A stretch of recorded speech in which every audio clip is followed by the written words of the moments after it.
Stray dog, too. I have a storage satchel for you.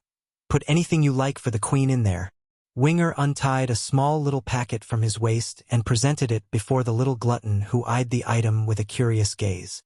What is a storage satchel? Scratching the back of his head, the boy sounded confused. It's so small. How can it hold all the fruits I picked? It can. I'll teach you how to use it. Although Jin Tian and Ling Yan are both royalty of the demon realm, they are nonetheless not accustomed to the various things of the outside world. Like storage bags and rings, they never needed to carry things to begin with, hence their lack of requirement for one from their elders. At the same time, in some far-off corner of the celestial realm, the keepers who managed to escape Dragonis' wrath like lost dogs appeared exhausted and ragged. The girl isn't following us, we should be fine here. Keeper Zun, who's the kindest of the bunch, says after gathering his breath, his forehead showing a layer of sweat due to the long run. I wonder where she came from and why she would have such enmity towards us. Forget about her, what should we do now? Go back to the celestial palace? Keeper Yellow cuts in and spoke using that cringed-up face of his. No, we can't go back. Keeper Ling clenched his fist and yelled this out, both angry and regretful at what has come to pass. We are no longer the demon realm's match. Even if Ditsong and Bai Yen is no longer around, the celestial palace is no longer safe. Imagine that the once high and proud rulers of the celestial realm have been reduced to wandering the open wilderness with no place to call home. Damn that Yun Ruoshi. If it wasn't for her deceit, things wouldn't have come to this. Nor would we have done what we did to Bai Yen 1,000 years ago. How could we have been fooled so wholeheartedly? If not, why don't we go ask for peace? Another keeper weakly comments, the great calamity is upon us. I'm sure the demon realm wouldn't have enough manpower to confront it. If both of our forces joined together, perhaps we would be able to overcome this great danger. Although others also agree with the idea, but none of them dares to actually carry out this act. They are certain of the demon's ferocity and that they would be killed on sight if went. Let's find a place to hide for now. We cannot let the demons find us. The plan of relying on Bai Yen is likely out of the question for us. Keeper Zun finally suggests, sighing hard at their own predicament. Ha ha! It's then a sudden low mocking crackle fell from above, alarming all those standing below and making them freeze on the spot. Keeper Ling was the first to react and stared upwards, and that's when he saw the woman dressed in a long blue dress of seductive allure slowly stalking out of the void. She's very mysterious, but that voice couldn't be mistaken and was all too familiar for these trembling old keepers. Stray dog, 3. You? Keeper Zun shakily points his finger at the woman that's now come out of the spatial void. You were captured by the demons? How did you get here? Even if the woman covered herself with a face veil, none here would be deceived by that thin garment. Yun Ruoshi, this woman, is still alive? The demons didn't kill her? No. No way. The demons hate her so much. This can't be her. The demons? Yun Ruoshi sounded almost amused and chuckled at that, her eyes flashing the undisguised hatred she had for those beings. What of the demons? The pain they inflicted upon me will be repaid in due time.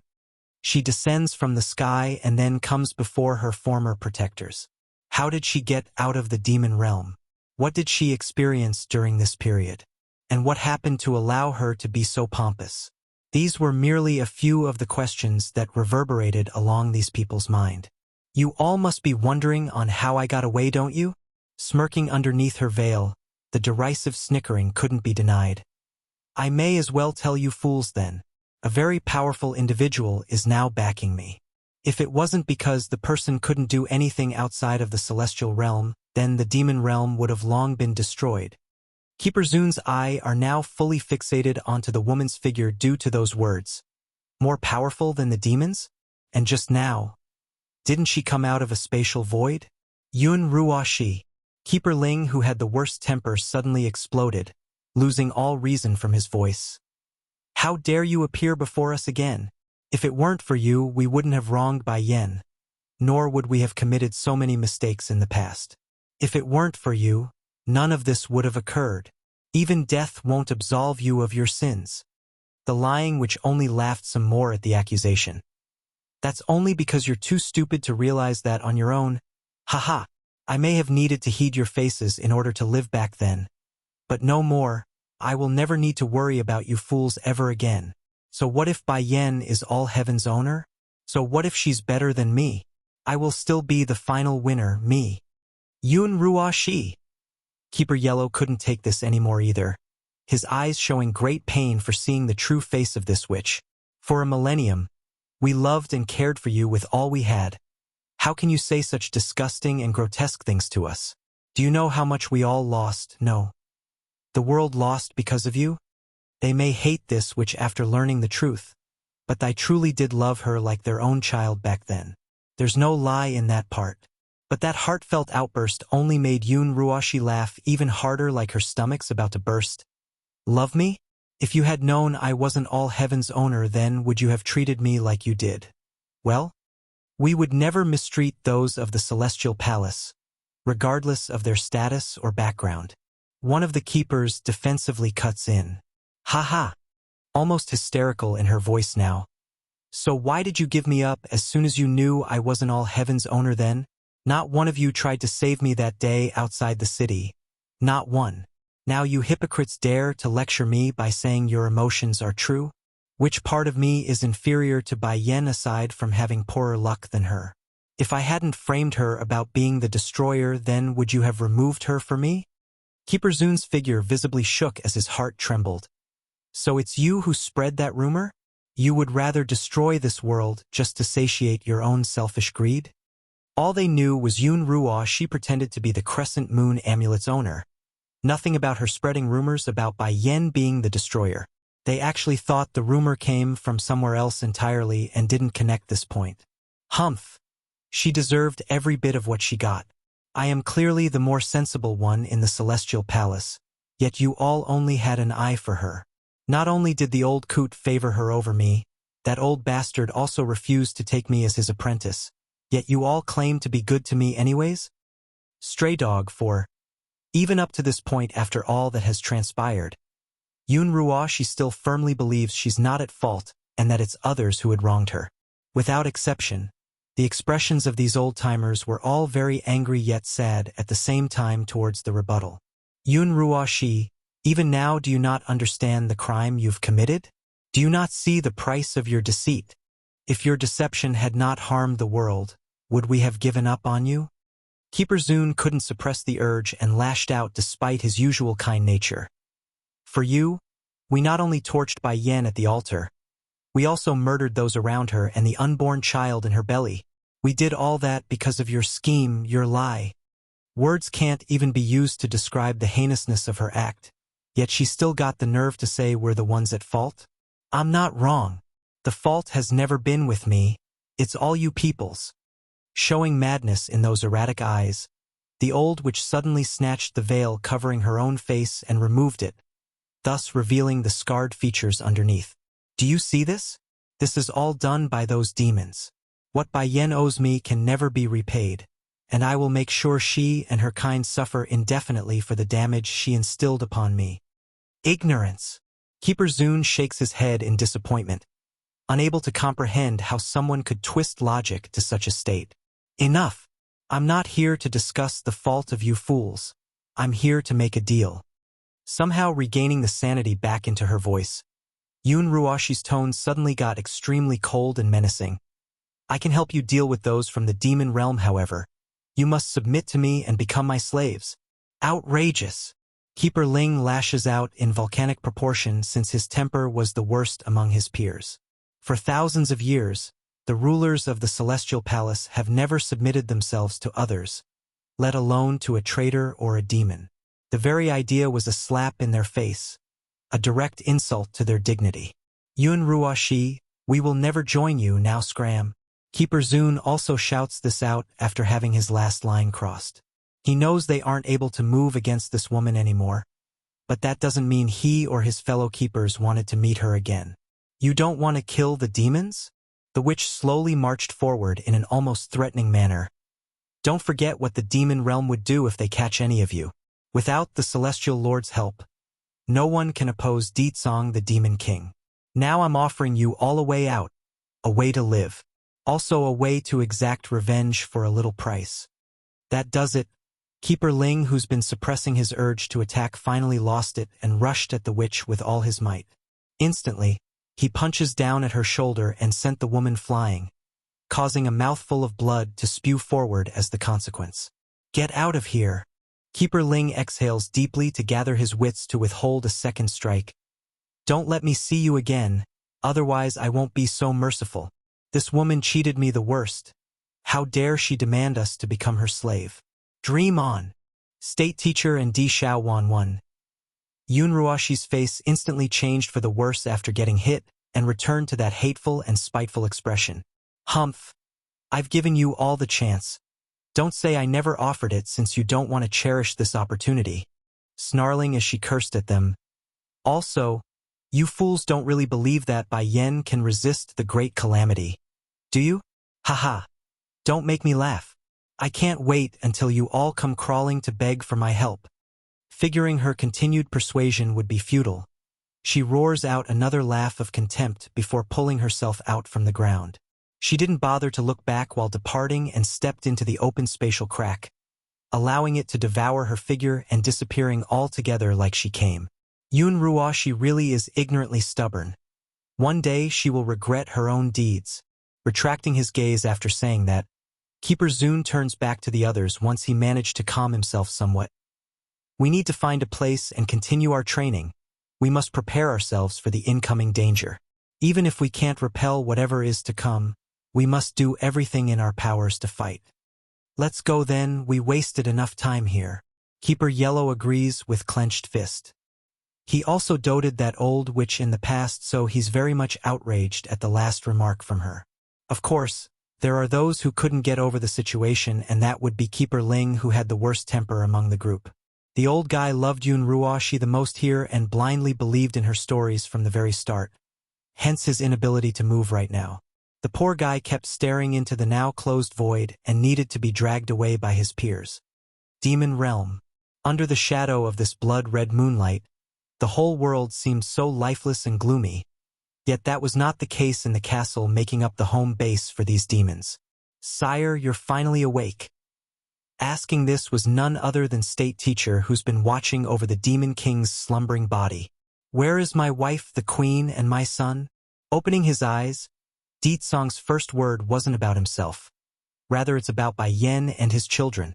My king, the prince and queen disappeared while they were in the celestial realm. That means they will reappear over on that side as well. State Teacher replies in a humble manner, his mouth showing that perennial gentle smile of a fairy. Brother. Exactly then, while Ditsong was still organizing the information he's given, a reckless figure suddenly barged into the hall and broke the stale air. She's very youthful and beautiful, yet the rash behavior told everyone there's much tempering to be had for this gorgeous flower. Brother, you're finally back. Guess what? I remember everything from way back. I also got my powers back too and won't be a drag on you anymore. Despite the commotion, Ditsong simply ignored the silly sister of his and continued to speak. State Teacher, go make an announcement to everyone. My wife, 2 sons and daughter will be returning in short order. State Teacher and Di Xiaowan, 2 princes and princess? Does that mean I have another nephew and niece? Isn't that wonderful? Di Xiaowan got an excited look in her eyes, then due to all the possibilities of what this news might bring, nearly screaming out her joy, the girl only managed to stop herself due to knowing how irate Ditsong would become. Yes, as you wish, sire. State Teacher dutifully arches his fist and complied by heading for the exit. Seeing this, Di Xiaowan, the sweet Dumbaklutz, didn't hesitate and quickly followed from the rear. State Teacher? Wait for me. Even though the fairy-like man remains anxious to do the task assigned to him, he's nevertheless slowed down his pace to allow the princess time to move. He's always been patient with this girl, always tender in his smile, and always willingly to do anything that she pleases, no matter the situation or era. Naturally oblivious to the love shown to herself, the sweet Dumbaklutz starts going off with her mouth using her happy-go-lucky style once they were outside. State Teacher, is my new niece as cute and good-looking as my sister-in-law? No matter though, I'm sure she had inherited all the good points and will be a great beauty regardless. Knowing my big bro, he will break anyone's leg if they go after my niece. Kiki, there is going to be a lot of fun things to see in the future. Princess, sometimes. The king won't be able to oversee that many things. The king is indeed strict, but he's partial to the queen and will always do as she says. If the little princess does fall in love with a man, the queen will definitely side with her. By then, not even the king can say no. Against that remark, Di Xiaowan also agrees and nodded repeatedly. You are right. The demon realm is so big. There's no way my big bro can watch over everyone. Besides, the real one in charge is sister-in-law. He can't get a say. Aren't you worried of your brother hearing this? The guy rubs his temple in a helpless manner due to the level of courage this princess had towards her own older brother, huffing a rebellious grunt at the question. There is sister-in-law on my side. I am afraid of nothing. But the queen is not in the demon realm right now. As soon as this fact fell down, so did the smile from the princess's mouth. It's frozen, just like the courage in which propelled those words coming from Di Xiaowan's mouth mere seconds ago. Swiftly ducking her head in fear, the girl turns around slightly in search of any signs of danger. When none was found, a sign of relief came through, but the timid nature never receded in her appearance. Smiling along the eyes at the silly behavior, state teacher couldn't keep it up and chuckled slightly. I was only teasing. You don't have to be so afraid of the king. I alone am enough to protect you. Puckering her lips into an unhappy fashion. How are you supposed to protect me when you also need to listen to my brother? I only need sister-in-law's protection. As long as I cling onto her leg, then I am safe. I don't need to fear anyone. Princess, suddenly getting all serious in the face. I said I can protect you. That's always true no matter the situation. Even if I can't, I will resist and shield any danger that might come your way. That abrupt proclamation actually made the demon princess thump excitedly in the heart. Looking up with those big beautiful eyes, she felt a surge of heat taking hold of those cheeks once she saw how serious the man was before herself. It's making her all fluttery inside and she didn't know why. State teacher and Di Xiaowan, 3. Princess, no matter what happens in the future, I will always be your shield. Know that you can depend on me. I will always be there when you need me the most. That said, state teacher presses forward a few steps to corner the girl against a wall, his eyes full of desire and strength. With this girl's IQ, I must be more direct, otherwise she will never understand my feelings. What if some other guy comes around and snatches her away? I crushed on her for a millennium. I won't let some nobody come around and snatch her away while under my watch. Stumbling backwards at the close contact, Di Xiaowan found it difficult to meet that gentle face. In her desperation, she actually turned tail and ran away without actually uttering a single word. It's embarrassing and humiliating for someone like her who has always done as she pleases. Towards this outcome, state teacher could only make a helpless smile. Looks like I scared her with this push. After escaping from the main hall, Di Xiaowan didn't stop running until she's completely out of breath and red in the face. She's at a total loss and it's making her frantic. This is strange. What's wrong with me? Wiping some of the sweat off the forehead, a bewildered light filled her eyes. Did he just make a move on me? No way, that's impossible. We are so close. How can he have that sort of feeling towards me? It just doesn't make sense. Oh, it's so hot out here. I need to find a cooler place to get myself together. Yes, it must be too hot out here. Otherwise, why else would I sweat so much? State teacher is like an older brother. How can an older brother like their little sister? Shaking her head to throw away the confusing thoughts, Di Xiaowan immediately went back to her own quarters to rest. However, that rest didn't last too long once she got wind of Di Zong's departure. The demon princess has never been one to stay still. The moment she felt bored and was rearing to go make trouble again was when she left the palace. Eventually, the demon princess had found herself standing atop of a mountain peak and staring up into the blood-red moon trying to think about life. Yuwu. It's then a weak murmuring cry reached over, catching the girl's attention. It didn't take much searching for Di Xiaowan to locate the source in this case. She's a fox after all. Hiding behind some tall flowers and grasses was a weakened fox that's been stained with blood. And since she herself was also a member of the fox clan, there's no way this sweet dumbklutz could turn a blind eye to this scene. Crouching down, she pulls out a bottle and swiftly poured the medicine onto the fox's injured belly. This is something my sister-in-law gave me. Since we're the same kind, I will help you this one time. By the way, which family are you from? How come I never seen you before? State teacher and Di Xiaowan. 4. Di Xiaowan originally planned to only give a helping hand before letting the fox go. However, the unsteady way it moved after taking the medicine only reaffirmed her kind heart. She just couldn't leave the little guy alone when she knows he wouldn't be able to make it on his own in that state. Fine, just this once since he's also a fox. Without further thought, she quickly leaned down and picked up the little guy to head home. She's got no more business around this area and wanted to find something else to do. Yet her luck wasn't going to play along. Right as she's heading back to her own quarters in the main path, she accidentally bumped into state teacher who was also heading over to another spot for business. Princess. Behind came the familiar gentle voice, which made the girl all stiff and rigid in the back due to the awkwardness of the encounter. You need something of me, state teacher? Not missing the timid note in her voice, the man walks up without any hesitation. Are you hiding from me? Flickering her eyes left and right to avoid contact, Di Xiaowan didn't dare speak the truth. I did not.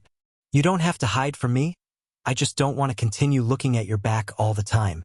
If you accept my feelings, then I will ask the king for your marriage. But if you disagree, I will still continue to protect you for the rest of my life. That? She bites her lip. Can you let me think about it? I'll wait for you. Undeterred and not let down, the man who has always held up a fairy-like image wanted to shove a little harder by getting closer when he saw the fox in the girl's hand. Getting a sinking feeling. This fox is. I found him on a hill outside the palace. He's hurt, and I don't believe he has any powers yet. I brought him home so he can recuperate in a better environment. Can you give him to me? State teacher fixes his sight on the little critter. I'll take care of this fox for you. Di Xiaowan did not think much of the idea and easily threw the patient over. She's never been much of a thinker, so whatever underlying meaning there was remains a mystery to her. I don't have much experience in caring for others, so I'll leave him in your care. After saying this, she immediately hightailed it out of there due to not being able to confront this man whom she considered better than an older brother. Watching that disappearing back, state teacher only shook his head for the 10th time today. Smiling bitterly at his own pitiful self, the guy then shifts his attention back onto the white fox. The demon princess may not realize this, but he does. This creature wasn't of the demon realm. The danger it posed remains unknown, but there's no way he would allow such threat to remain by the girl's side. In the meantime, he would be the one to care for him until they figured out the origin of this fox. As if to confirm his suspicion, the white fox suddenly whimpered somewhat after realizing he's been left behind by the princess. It's strange in the way it stared at Di Xiaowan's back. Towards this behavior, state teacher didn't miss it one bit and flashed a cold glint in his eyes. It's almost terrifying compared to his usual gentle face shown to everyone. Jealousy 1. The following day, early in the morning light, Di Xiaowan had been pacing around outside state teacher's residence when she eventually gritted her teeth and headed inside. State teacher, I thought about yesterday's conversation. I think we're still too early and need some more time. But before her last part of the sentence could be said, she stopped and gawked at the wonderful-looking woman standing outside state teacher's room. This woman had silky long hair of snow-white color, a weak and frail face like she would waver at the slightest breeze, a true plaything in the eyes of men. Out of instinct, the demon princess started to subconsciously clench her fist. She didn't know why either, but there's an indescribable emotion of anger, disappointment, and a jealous sourness in which she herself never realizes it. Greetings to you, princess. The woman wasted no time in arching her back once she realizes who has arrived. Extremely ugly in her face, Di Xiaowan blurted out the first thing that came to mind. You slept in state teacher's room last night? Yes. The woman who could be a model smiled warmly in her polite answering. A perfect image of a wife securing her place. Di Xiaowan's lip pursed into a thin line at that news. Going into a blank state, she wanted to run away only to hit a fleshly wall as she did so. If not for that powerful hand reaching out to keep her from falling, the princess would have long hit the ground. Princess, why are you leaving as soon as you're here? Did you not say you will give me an answer? Have you made up your mind yet? State teacher never once looked at the model woman up ahead. His gaze forever locked onto the sweet Dumbaklutz who's all pitiful looking right now, huffing a displeased grunt. You still have the nerve to ask me of that? I thought you really liked me because of all the females you rejected in the past, but to think you are already holding another woman in your home. Now you still want me to marry you? It's likely not even the girl herself would notice this, but the way she spoke was like a girlfriend discovering their boyfriend cheating on them. That's the sort of tone she used there, showing a frown in his face. Princess, what do you mean by that? You slept with this woman, and you asked me what I mean?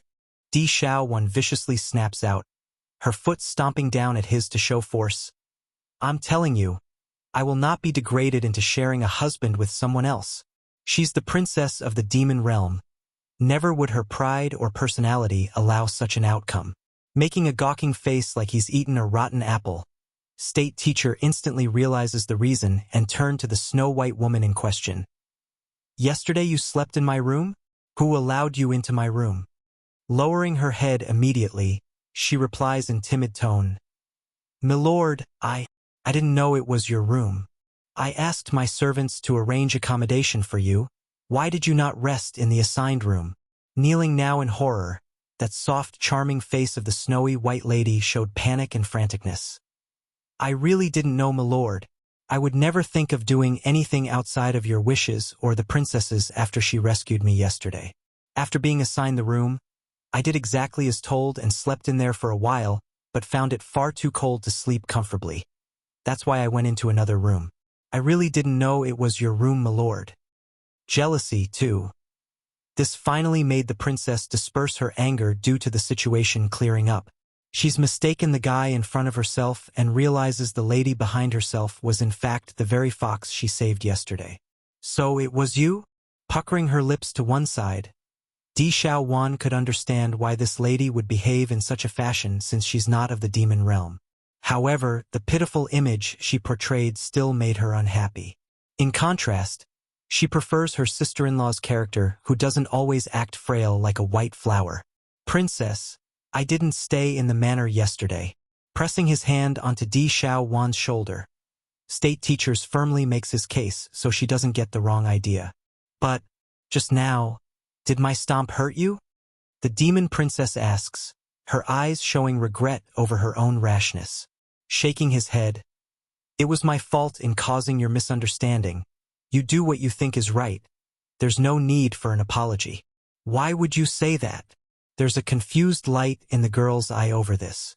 I did not arrange everything properly. That's why you got me wrong. You saw her coming out of my room. That's also my fault for not being more attentive. Caressing the sweet Dumbaklut's hair like a lover trying to console his sweetheart. In my eyes, everything that you do is right. This includes your mischievous nature. I also like that about you. A little hurt by you only warms my heart. Flushing red like an apple, Di Xiaowan promptly took a step back to keep herself from showing that beating heart. She's almost losing herself due to the swelling emotions due to that heartfelt confession. State teacher, why are you so nice to me? For all these years, regardless of what she did, this man would always shelter her and clean up any trouble she made along the way. If in the past she resisted his approach due to not knowing his love for herself, then right now Di Xiaowan could say she's no longer of the same emotion and could somewhat accept the possibility of being his wife. Pushing forward since he could see there's an effect to his words.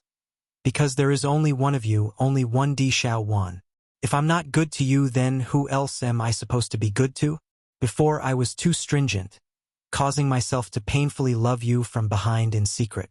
Now I don't intend to hide my emotions anymore. Xiaowan, when your brother the king returns, I will ask him to marry you to me, is that all right? Skipping a beat at the marriage proposal, the demon princess could literally sense the butterflies tingle from within. I haven't promised you yet. Xiao Wan, you like your nephew Prince Xiachen a lot, right? Children at that age are the cutest. We can also have one of our own. At that point your son can stick to you day in and day out.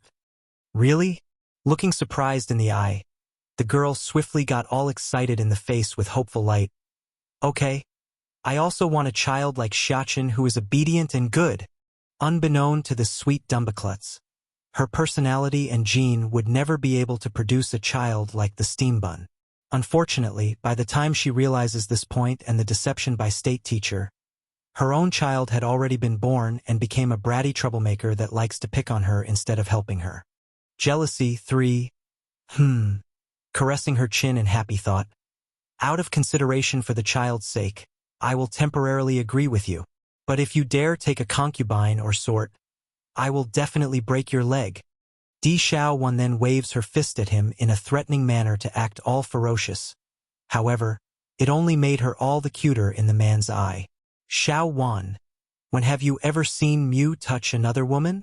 Unintimidated, state teacher happily clasped the girl's fist and causes her to go silent. It's as the man says, he's been alone for many years, never once touching another female in all the long years he's crushed on her. If I can do it before then, I can continue to do so all the way into the future. My eyes only have you. He reaffirms his stance by using that serious face. The demon princess openly giggled at that confession. Then I believe you. Seeing Di Xiaowan finally accepting his advances, state teacher's mood flew into an elated clarity, his face smiling like the spring breeze on a warm summer's day. However, not everything was as nice as it seems on the surface.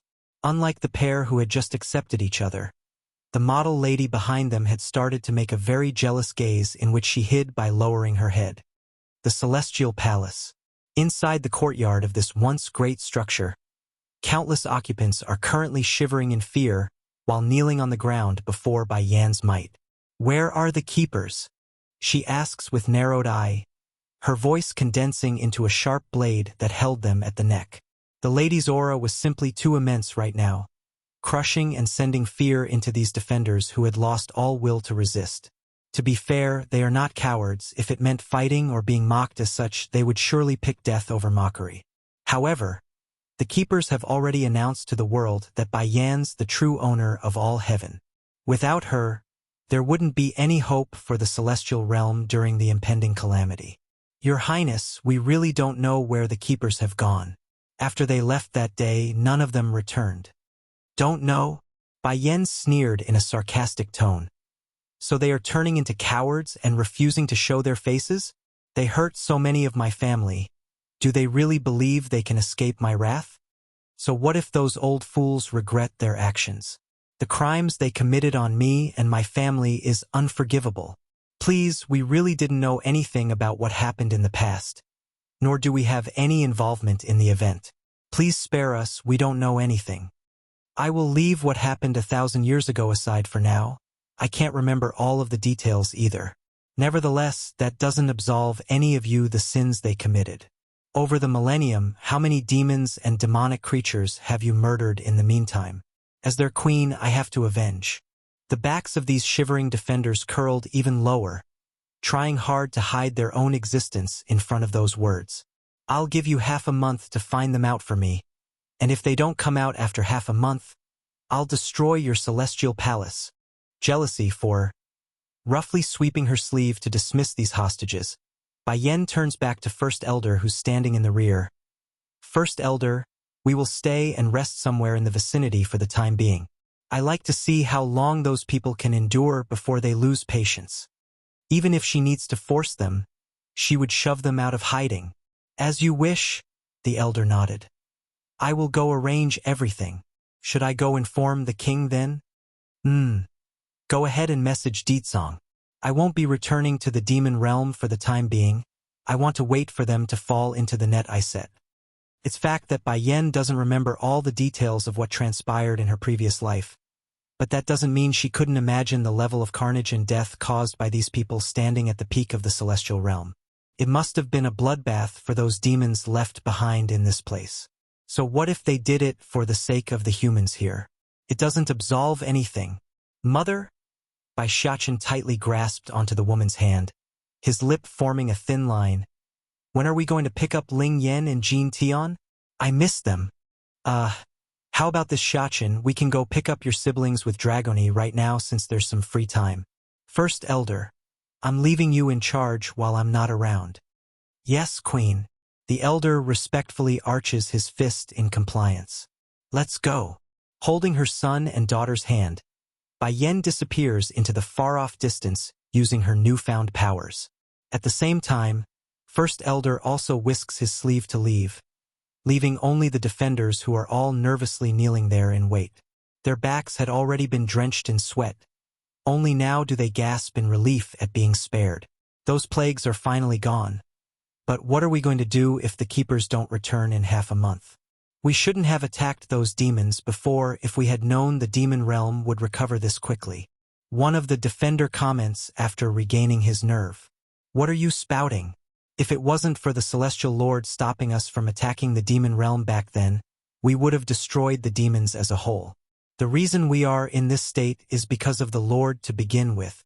A younger man who had a bit more gall objected, his face showing indignation at being forced to beg. Humanity is stronger than those monsters. Why should we be humble to an inferior race? But that thought didn't last very long for the poor guy. In the next second after an older defender jabbed him in the waist, his eyes gawked and he started to stutter, Celestial Lord! Why did the Celestial Lord suddenly return? Standing at the front entrance was none other than Chu-Yi God. Like always, he's glisteningly pure with his long white hair fluttering in the wind. Matched that with his emotionless temperament. He's the embodiment of a snowy blizzard. I've only been away for a while, yet you bunch dare to spread rumors? The blizzardly man casts a glance at the young defender who's openly shuddering at the added attention. Keeper Zun's decision, 1. Lo Lord, we. The youngster's face went deathly pale at the remark which was obviously directed at himself. Have Keeper Zun and them come see me. Chu-Yi God orders, not once giving the people here any more attention than he has to. That immediately brought the whole crowd into an awkward silence of embarrassment due not being able to comply. They already mentioned they didn't know to Bai Yan. Now it only emphasized their inability when their own lord was asking the same question. It's shameful. Lord, we really don't know where the keepers are right now. Still indifferent and icy cold in his expression. Then I will be here waiting for them. The keepers will eventually have to return one day. Also, do not let my whereabout be known to the public. I do not wish to be found. Once he's done giving this order, the man began to walk inside in an almost ghostly manner. He didn't make a single noise in his steps and literally became a blur due to how much distance he covered with every stride of those legs. Within the mountains, a reddish figure had just arrived on scene with her 2 children in tow. The place First Elder indicted should be here somewhere. Halting in her flight, Bai Yan scans the surrounding mountain peaks before locking onto the sound of laughter somewhere up ahead. I found it. Come, let's go pick up Jin Tian and Ling Yan. Meanwhile, at the same time, not far away at the edge of a small pool of water, Ling Yan had been holding her tummy and laughing away due to her own brother's effort of acting silly and cute before herself. She's been depressed after the water dragon left and only got her mood back a while ago. Then, out of nowhere, the lass's laughter ceased, replaced entirely by the look of surprise along that face once she noticed the new arrivals in the sky. Not waiting for the little glutton to react to his sister's odd behavior, Ling Yan promptly got up from the ground and threw herself at the woman who is now landed by their side. The baby didn't hesitate to wrap those small little arms around the lady's leg to gain a sense of comfort due to being all lonely inside. Wah! After 3 seconds of silence, that's how long the little demon princess could endure before breaking out into a tearful cry of grievance. Ling Yan, mother is back, so don't cry. Wrapping her hands around the crying baby girl, Bai Yan happily lifts her up to soothe that mood by patting her back and making a lolling sound. She knows her disappearance for so many days has affected her daughter, so the demon queen felt a strong level of regret and guilt for being a poor mother. Mother. The little glutton finally caught up with reality and toddled over as well. But unlike his twin sister, the baby boy didn't have such a big mood swing, so he didn't cry and only smiled at who has come. Keeper Zun's decision, 2. Mother, I took good care of my sister during your absence. I also told her many jokes and happy things. Looking up after clinging onto the woman's thigh, the little glutton appeared all hopeful in the face like he's looking for a praise. Jin Tian is awesome. Bai Yan praises him, roughing up his hair as compliment. Of course, Ling Yan is also awesome. The both of you are my pride. Every child of hers was her pride, so she's not just saying it for fun. Mother? Ling Yan puckers her lips, those eyes still rolling with tears. Do you not want me anymore? Why did you leave me at this place? Ooh, you must have found another baby fox outside. That's why you don't want Ling Yan anymore. Bai Yan's forehead inevitably twitched at that comment. She's got an aching suspicion that the sentence sounded familiar, as if someone already said it before. Subconsciously, the lady sneaks a glance over to the steam bun who's next to herself. Thankfully, Bai Shachen had his attention fully fixated on that little sister of his right now. Otherwise, he might just be able to pick up on the weird look he's getting. Don't cry, Ling Yan. Mother did not abandon you. We only had something to do. Aren't we back now? We're here to pick you and Jin Tian up. Bai Shachen says, moving his hand to wipe off the peachy baby's tear, whom he cherished as the greatest treasure. Not looking so sad anymore after hearing Big Brother's consoling words, the baby princess faces her own mother for confirmation. Really? Mother is here to bring me and second brother home? You're not leaving us again? It's the first time this baby girl's been away from her mother for so long. A child needs their parent around, especially at such a young age. Of course, it's true. Bai Shachen continues to soothe his little sister using that extremely gentle voice. On the other hand, the little glutton's been staring up at his family, hoping for some attention as well. When he discovered there's none to be had, the chubby little baby boy immediately broke out into a crying fit to get that. Startled by the outburst of tears, the steam bun furrows his nose and asked, "What are you crying about? I also miss Mother and Big Brother. I also want Big Brother to hug me." Bai Shachen's expression got very serious then. "Have you forgotten what I taught you before? Men do not cry easy.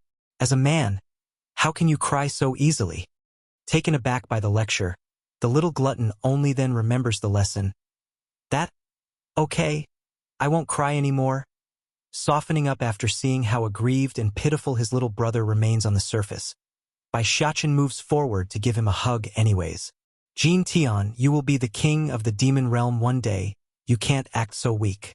But you did well in taking care of your sister while we were away, so this is your reward.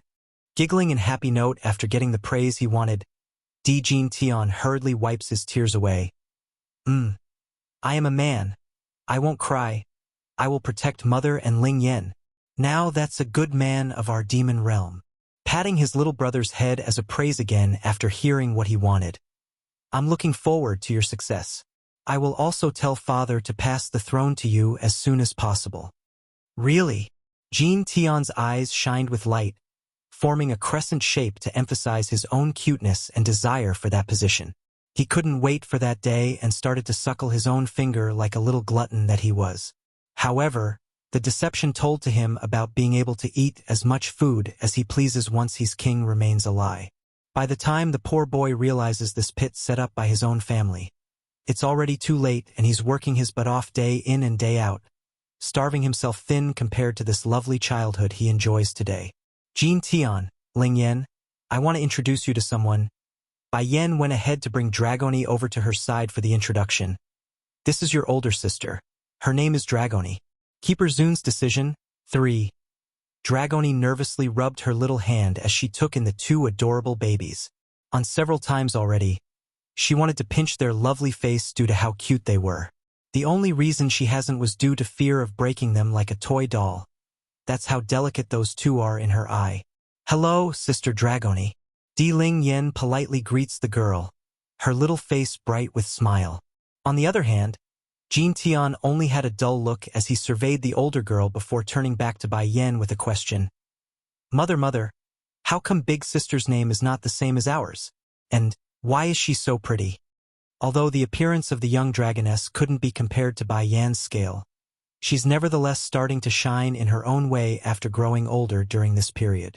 Mother, Dragoni urgently spoke, can I touch them? They're so cute. Will I accidentally break them if I do? Black lines instantly filled Bai Yan's face. They are not dolls. How you break them? Feel free to touch your own siblings, they will be all right. Okay. Dragoni instantly breaks into a huge smile, carefully extending her hand to first caress the baby girl's cheek. I touched it. At contact, she froze into a stiff iceberg as her heart raced with incredible excitement. In the past, the dragoness also had her own family, an older sister as well. However, that family could never be considered a family. Forget about being close. They wouldn't even let Dragoni get close, let alone have any physical contact. And now she finally has a little and adorable sister. Unfazed by the cold finger touching her own cheek, Di Ling Yen only stared up at the girl with her own curious gaze. This big sister is so strange. She clearly wants to give me a hug. Why is she not doing so? I want a hug. Afterwards, Dragoni continues with her gesture and gave the little glutton a rub on the head as well. This time around, the dragoness became even more excited, bordering on the line of melting away due to her own joy. Sister Dragoni, can you give me a hug? Di Ling Yen finally couldn't stand it anymore and suggested this. She's biting her own thumb in hope of getting her wish. Okay. Dragoni sounded flustered at first but quickly came back to herself, crouching down. She plucks the peachy girl up into her arms and drew a burst of giggle from Di Ling Yen as they snuggled their cheeks against one another. To one side, where Winger's been standing the entire time, appeared proud as he silently watched this scene. He also picked up on the desire from the dragoness and saw how easily the baby princess was able to lock onto that emotion as well. As expected of the queen's daughter, she's already showing such a huge heart despite being so young. Such a sensible and intelligent girl. How can Yun Ruoshi ever think about hurting her in the first place? It's getting late. Let's leave now. Scanning her 4 children, Bai Yan felt so pleased to have such a big family. Xiachen, you are in charge from now on if I'm not around. Can you do that? Of course, mother, you count on me. Puffing up his chest, the steam bun proudly answers the call. Pleased by her eldest son's reply, Bai Yan went ahead to reach out with her hand to hold onto Dragoni and his for departure. That leaves only the little glutton who's not being led yet. Jin Tian? You keep up okay? Keeper Zun's decision for. The little glutton nodded heavily and without complaint as he toddled from behind.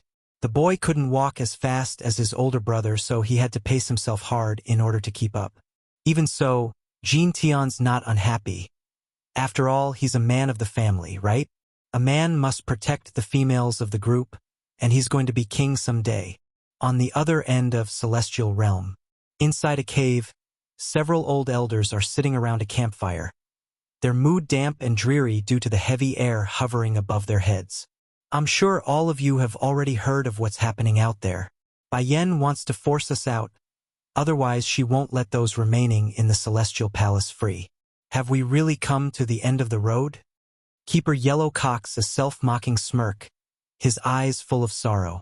Those of them who were once high at the top has now been reduced to rats scurrying around in the caves. How could he not be sad? If not, how about we seek Yun Ruoshi? The one suggesting that never got to finish his words though, because Keeper Ling, who's the grumpiest of the bunch, promptly cut him off with a punch against the cave wall. Shut up! Did you forget she's the one that placed us in this state? I will never forgive her. Never forgive what she did to us and everyone else. The higher the hope, the stronger the disappointment. He gave far too much love to the old witch and sacrificed far too much to protect that deceitful woman. And for what? Nothing but betrayal and deception in the end. How could this grumpy keeper ever forgive such an existence? The half-month deadline is soon upon us. We've worked so hard for what? It's for the Celestial Realm. Even if the ending is death, I must meet with Bai Yan again. Keeper Zun, who's the kindest of the bunch, stood up, his fist a tight clench as he inhaled deeply to ready himself. Keeper Zun, Do you believe she will really forgive us after all we've done to her? Keeper Yellow smiled helplessly. Before they would dare bargain with the demon realm because they had the supposed master of the amulet on their side. The group believed Bai Yen and Ditsong would agree to their terms for the sake of the demon realm's safety. But right now, without that bargaining chip, what qualification do they have left to barter? It doesn't matter, I'm going to try anyways. I and Keeper Ling will handle this matter in person. The rest of you wait here. Keeper Zun's eye grew firm and strong after saying that. Keeper Yellow appeared taken aback by the proclamation. Hurrying to speak. You're serious about this? I still believe we should retain our strength for the impending battle. No, we can't wait until that day comes. The risk is far too high. If I and Keeper Ling's life can be used to persuade Bai Yen in saving this world, then our death would be more than worth it.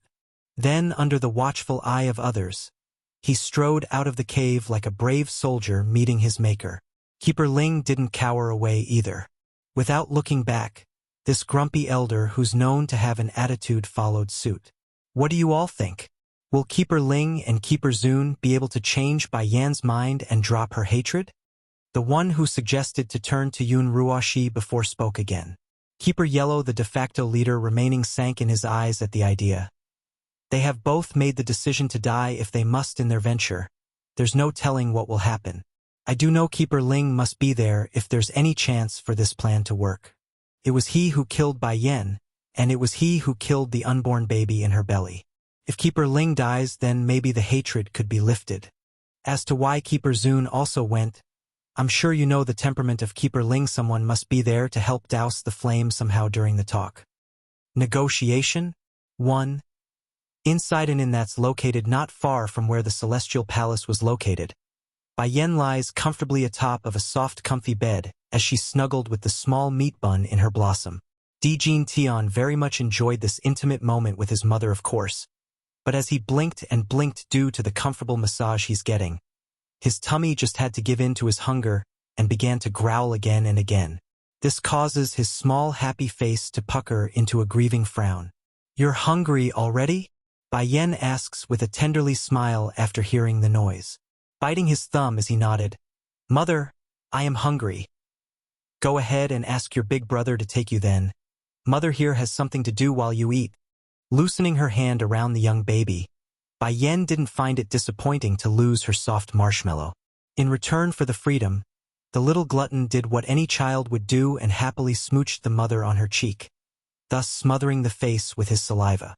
He's too excited at the prospect of being able to eat all those delicious delicacies. Mother, I'll go find big brother then. After you're done, come back and be my hug pillow. This little guy's soft body feels so good. Now that Xiachen is older, it's only normal for him to be the replacement for Bai Yan's huggies. The premise is that Ditsong's not around, of course. And sure enough, Jin Tian didn't disappoint. Even before he left, the way he toddled out of the room was absolutely adorable. In the rolling strides, he did similar to a baby polar bear. For a moment, Bai Yen wondered if he's really a fox or not. Foxes don't eat as much as he does and isn't as silly. Suddenly, 2 familiar energy signatures started to draw near, causing the lady in the room to spartan up in the face. Come in. Bang! With a gush of wind blowing the door open, 2 old seniors appeared before the host. In light of the intrusion, Bai Yen remains lazy, looking on the bed like she didn't have a care in the world. On the other hand, Keeper Ling and Keeper Zun was less assured despite being the outsider. They were dazzled by how incredibly stunning this woman has become after her return. Whether it be the air of temperament, this demon queen has changed and became more magnificent than ever before. If only we didn't do what we did back then. Perhaps Bai Yen would already be the Lord's wife. Bai Yen, I heard you're looking for me.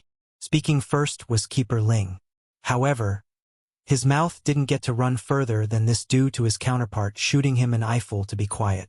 Everyone knows how rude the grumpy elder could get, so Keeper Zun wanted to shut that down before they start the negotiation. Supporting her head with a hand, Bai Yen coldly smirks at the pair before starting. It seems there is quite a few missing among you. Why did they not come out? Changing in his face, Keeper Zun inhaled deeply in order to suppress the inner panic. Your Highness, We are here to talk. Without indication, Bai Yen bursts into a derisive laugh. Talk? Have you mistaken something about me? I came back to get revenge, not to talk. Keeper Zun's heart clenched into a mass of unease. Your Highness, I know you will not let us go. That is why we are here to offer our heads. I only hope that once we die, you will forgive the past and protect the celestial realm. Hearing this, Bai Yen finally pulled herself up from the soft, comfy bed and confronted the two keepers. First, my enemies are not just with you too. 1,000 years ago, many of you colluded together to murder me and those close to me. What makes you think I will let those people go? Secondly, I can promise to not do anything to the rest of the celestial realm, but you want me to protect them? On what grounds should I do that? Negotiation? 2. In simpler terms, she's only promised not to attack those from the celestial realm. Never did she say those demons wouldn't do anything as retaliation on their own. The debt has been piling up for a millennium. There's no way blood wouldn't be shed once things start rolling. After all, a simple word of forgiveness could never atone for a sin. That would be the equivalent of murder and getting off scot-free after a slap on the wrist. Keeper Zun's mouth stammered for a proper response. He thought of countless possibilities before coming, but he never thought Bai Yen would directly refuse their request so quickly. Your Highness, the ones who did wrong is us. The rest of the celestial realm is innocent. Smile sarcastically. Innocent? If they're innocent, then what about those demons and demonic beasts? So just because they're different that they deserve to die at those so-called innocent hands? That brought Keeper Zun to a stall, unable to counteract that argument. In his mind, those animals have always been there for them to kill, to use, a resource to be tapped when needed. How could he find a proper argument in defending their stance without offending this lady first? Bai Yen, Keeper Ling, who's the grumpy one, could tell his counterpart has lost the ability to negotiate, glaring at the lady as he spoke. I know you hate us to the bone. Tell us what you want then. We only ask you protect the celestial realm afterwards. Squinting her eyes into a narrow slit, Bai Yen glared at the old man in reply. I want Azure Dragon and White Tiger to have never needed to die and reincarnate. I also want my husband to not have needed to be in coma because he used his soul to reform my own. I also want my grandfather from the Celestial Palace to have never lost his sanity. The more she went over the past, the more her hands were clenching into a deathly grip. I'd rather not have had to die and experience the pain of life and death. Can you do all of that? If you can change all that, then I'll help the celestial realm. Even though she's found White Tiger and Azure Dragon again in this life, it still doesn't change the fact that they died and has been reincarnated into a new. Then there's also her unborn child from the previous life. That fetus bore so much resentment that it permeated into this era. Such emotion and pain. How could she as a mother not demand justice? Bai Yen, you really can't shelter the lives of Celestial Realm after me and Keeper Zun offer our lives? Keeper Ling asks again, his voice full of stubbornness. Smirking in her face, Bai Yen only had one word for this grumpy old bone. No. Then pausing to take a look around like she's trying to make a point. And look around. Does it appear I wouldn't be able to take your lives on my own? Locating your whereabouts was just a matter of time.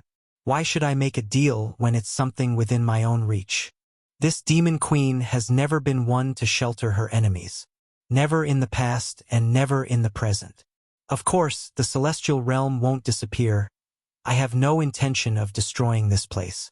There are plenty of humans from the human world who will eventually ascend into immortality. At that point, both demons and celestials will coexist without grudge. The only difference would be you people being gone. Her family and friends from the human world are the most likely candidates to achieve ascension. By that time, she would make this realm suitable and welcoming to all.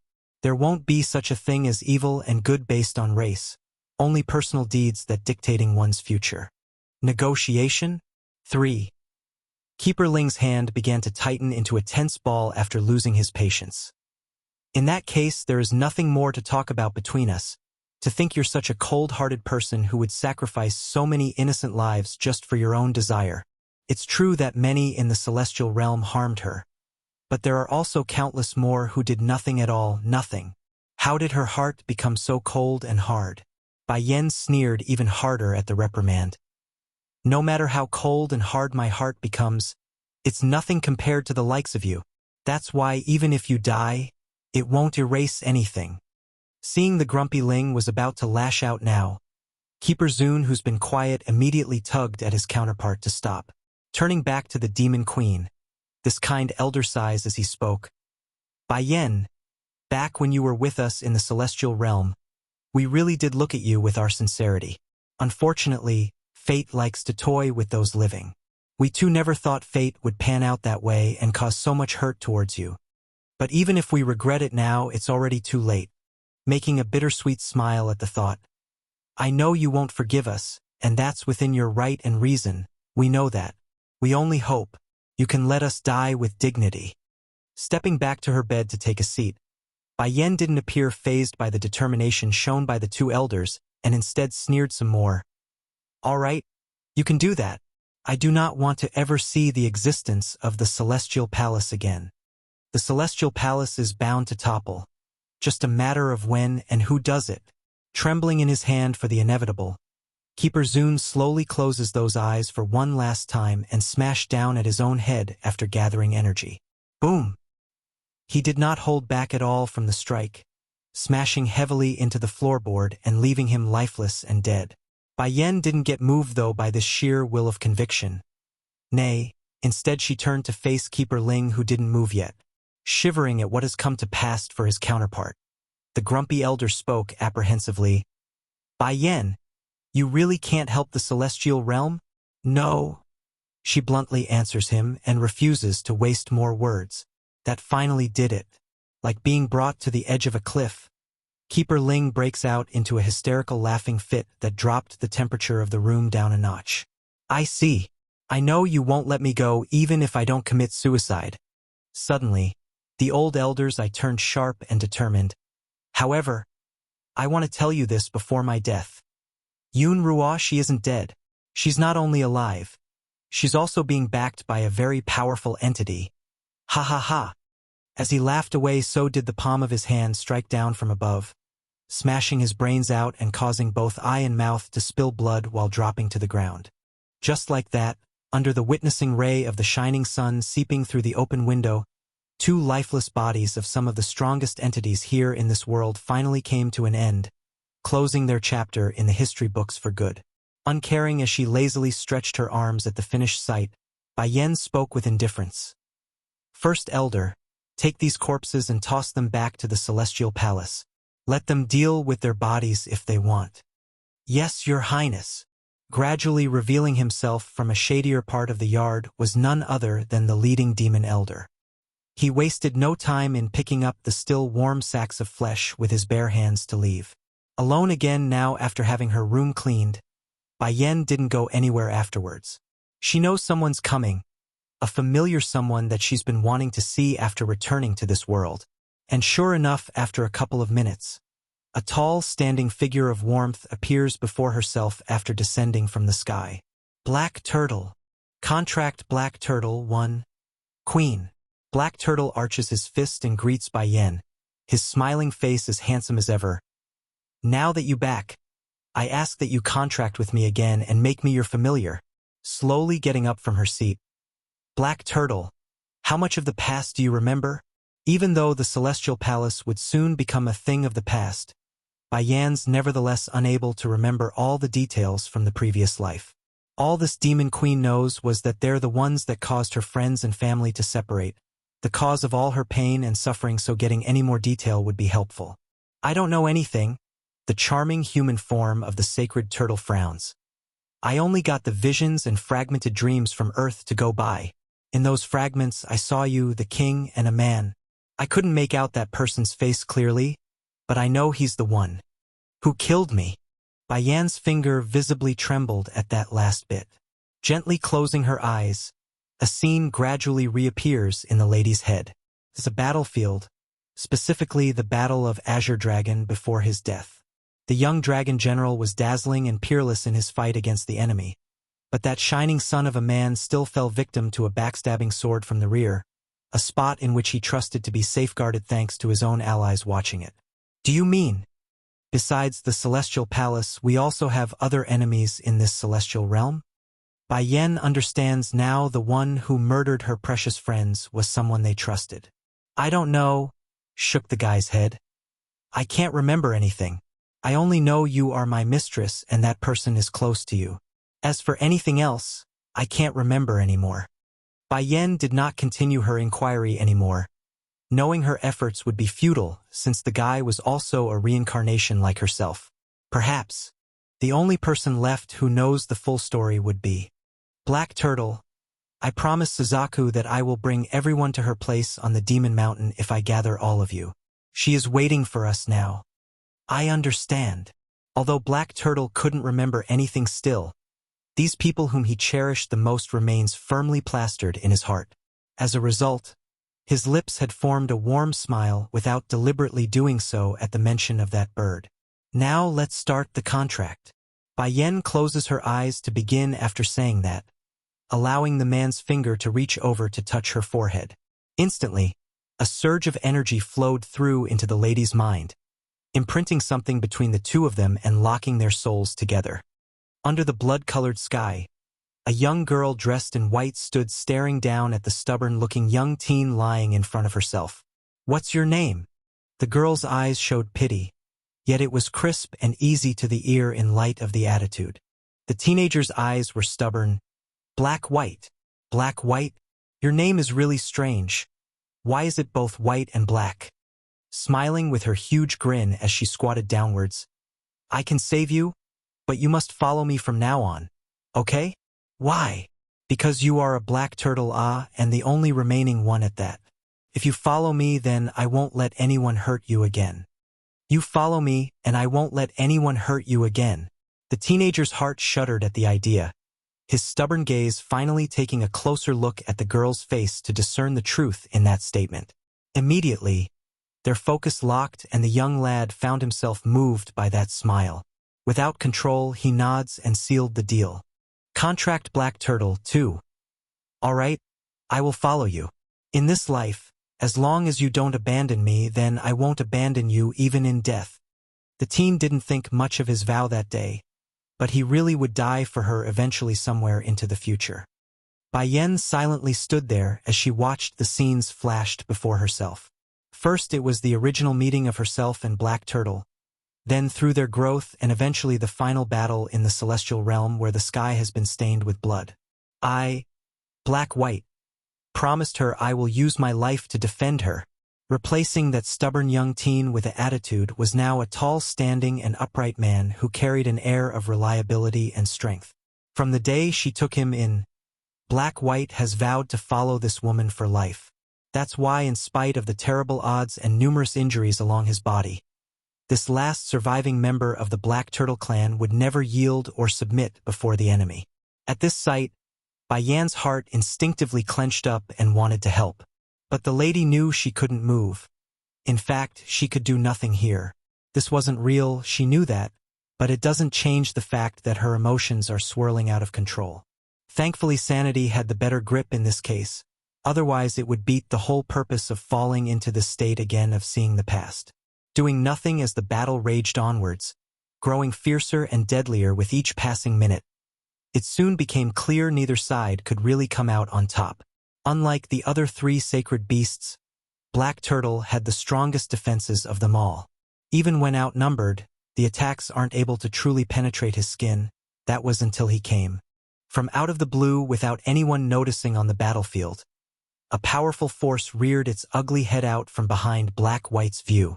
It's a blade comprised of condensed air, a silent yet deadly strike that penetrated straight into the man's heart, and plowing a hole right through that chest where blood sprayed out like a fountain in its wake. In light of the lethal injury, the demon general didn't fall. Instead, he fixed his gaze upwards and onto the clouds where a mysterious figure floated. In his eye, there's shock, disbelief, but more were that of sorrowful pain at the recognition. Bai Yan followed this gaze, of course. In her discovery, the person responsible for this sudden attack appeared hazy and shrouded behind a cover of mist in her view. She wanted to get a better look, finally moving her legs to go forwards. Unfortunately, like all the times in the past, this was when her consciousness got dragged back out from the deep state. Black-White, standing there with a solemn attitude after recognizing where she's at. I will find out who that person is, I promise you. She never accepts betrayal, especially those whom she trusts. I believe in you, mistress. Because of the contract they just formed, Black-White had changed his way of addressing this demon queen and no longer called her his queen. During this period, you don't need to stay with me. Go protect my children instead. If I'm not mistaken, it won't be long before that enemy begins to move against us. The only thing she couldn't put down was her children, especially by Xiaqin, who has been with her the longest. Yes, mistress. Demon Realm. A blood-colored moon hung high in the sky as Chui, the Holy Land's princess, strode through the open streets. She's feeling rather creeped out right now due to the strange chills running through her back. This demon realm is so scary, just like Di Xiaowan's older brother. No wonder that guy's so frightening. Contract Black Turtle, 3. But we have no other option. Lan Xiaoyun, younger cousin, pinches her lips to one side. Auntie Ning already said Bai Yen cousin is in the demon realm. That's why I snuck out of home to find her. Since the day where Bai Yen disappeared from the face of this world, Bai Ning, who's the lady's own mother, had gone back to the human world where the rest of the family resides. There, it's where she came to front with her daughter's miserable childhood and the mistake she had committed on Bai Yen. It's also there where the woman discovered the tragic years her husband endured and of how close the man suffered a mental breakdown. Worst of all, she couldn't even make amends for all the years of being gone due to both being missing. Her daughter disappeared before her very eyes, and her husband Yunfeng had gone out to search for her whereabouts with no news of his current location. It's irony at its finest. Xiaoyun, let's explore this place first and ask for directions to the Demon Palace. We need to find Di Xiaowan before we continue since this is her turf. They are the infamous earth-shattering 333. It wouldn't be proper if they didn't have the third within their group. Looking back at things, it's been a long while since they've been temporarily disbanded. You're right. Lan Xiaoyun quickly scans the street and fixed her eyes on a passing girl who appeared similar in age. Miss, can I ask you for direction to the palace? Coincidentally, the one being spoken to here was none other than Huang Xiaoying, the tigress and also self-proclaimed fiancé of Little Rice the White Tiger. Ever since that male feline left by following Bai Yan's footstep into the celestial realm, this poor love-struck tigress had been moody and unhappy for not being taken along.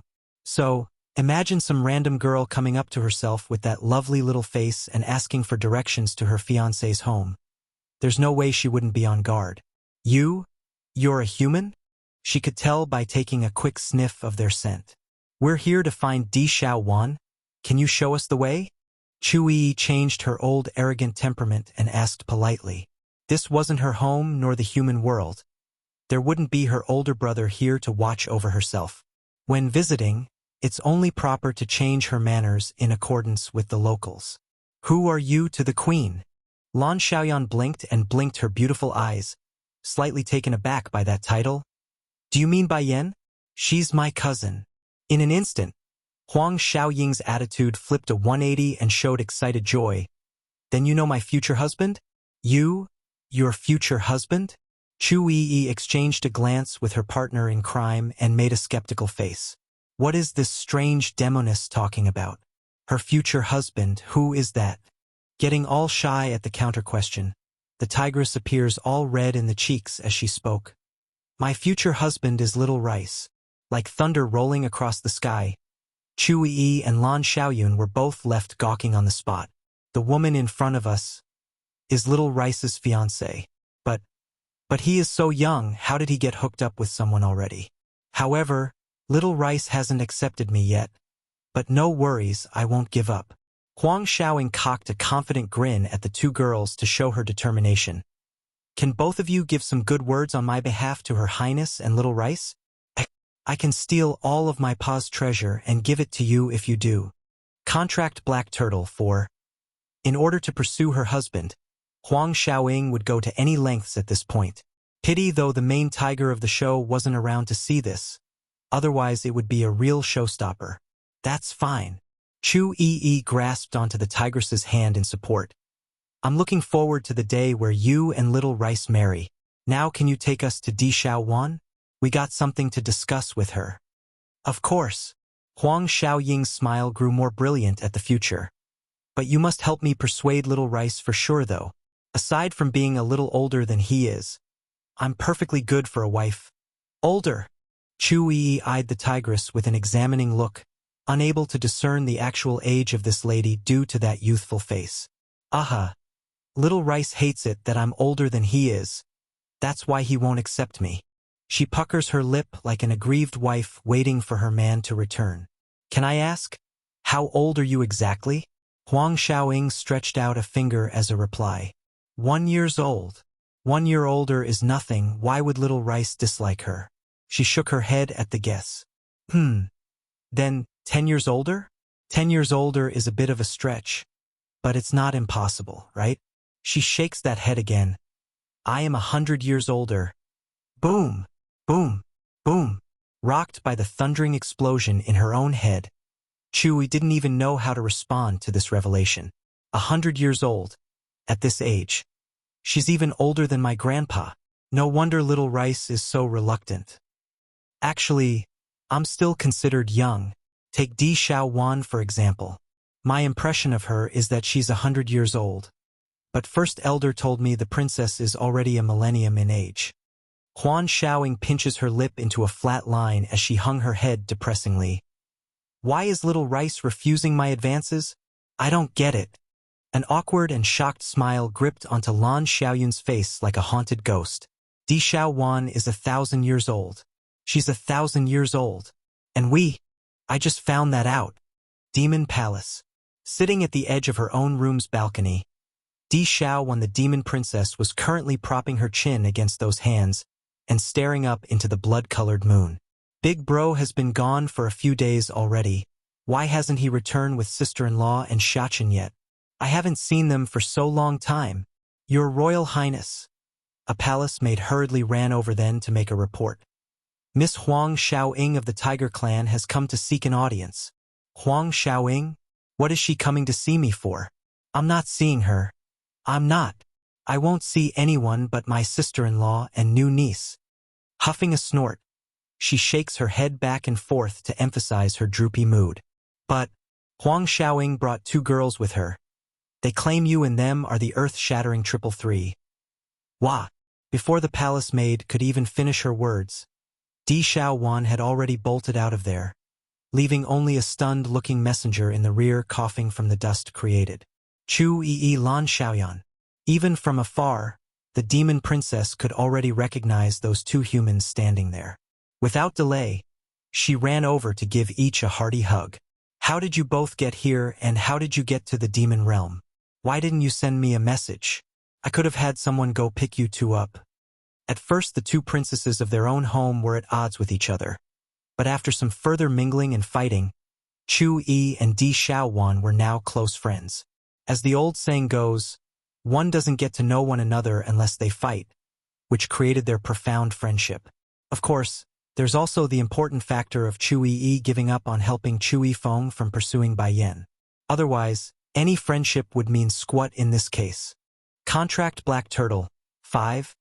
According to reason, Huang Xiaoying the tigress should have been the closest relationship with the demon princess. But upon watching Di Xiaowan and Chu Yi's friendly bickering, she just couldn't help but get a little jealous inside. Di Xiaowan. How come I don't see Bai Yan around? Where is she? Chu Yi kept looking around but found none of the reason for which they came to this place. Displeased in her voice. How come she's coming out to meet us? I heard from Bai Yan's mother that she's currently in the demon realm. Stalling for a second due to the question, the demon princess quickly came back to her senses and blurted out the truth. Huh? Why would she say that? Bai Yan is not in the demon realm. She's currently missing. What? Chu Yi's heart flew into a tense shock at the news. Showing a pale face. Bai Yan's missing? How can that be? Di Xiaowan, you better not be hiding her from us. I refuse to believe she's missing. I refuse to believe that. Xiaowan, why is my cousin missing? Lan Xiaoyan also appeared flustered with panic. pressing her hands onto the demon princess's shoulder. Tell me right now the last known location of her whereabout.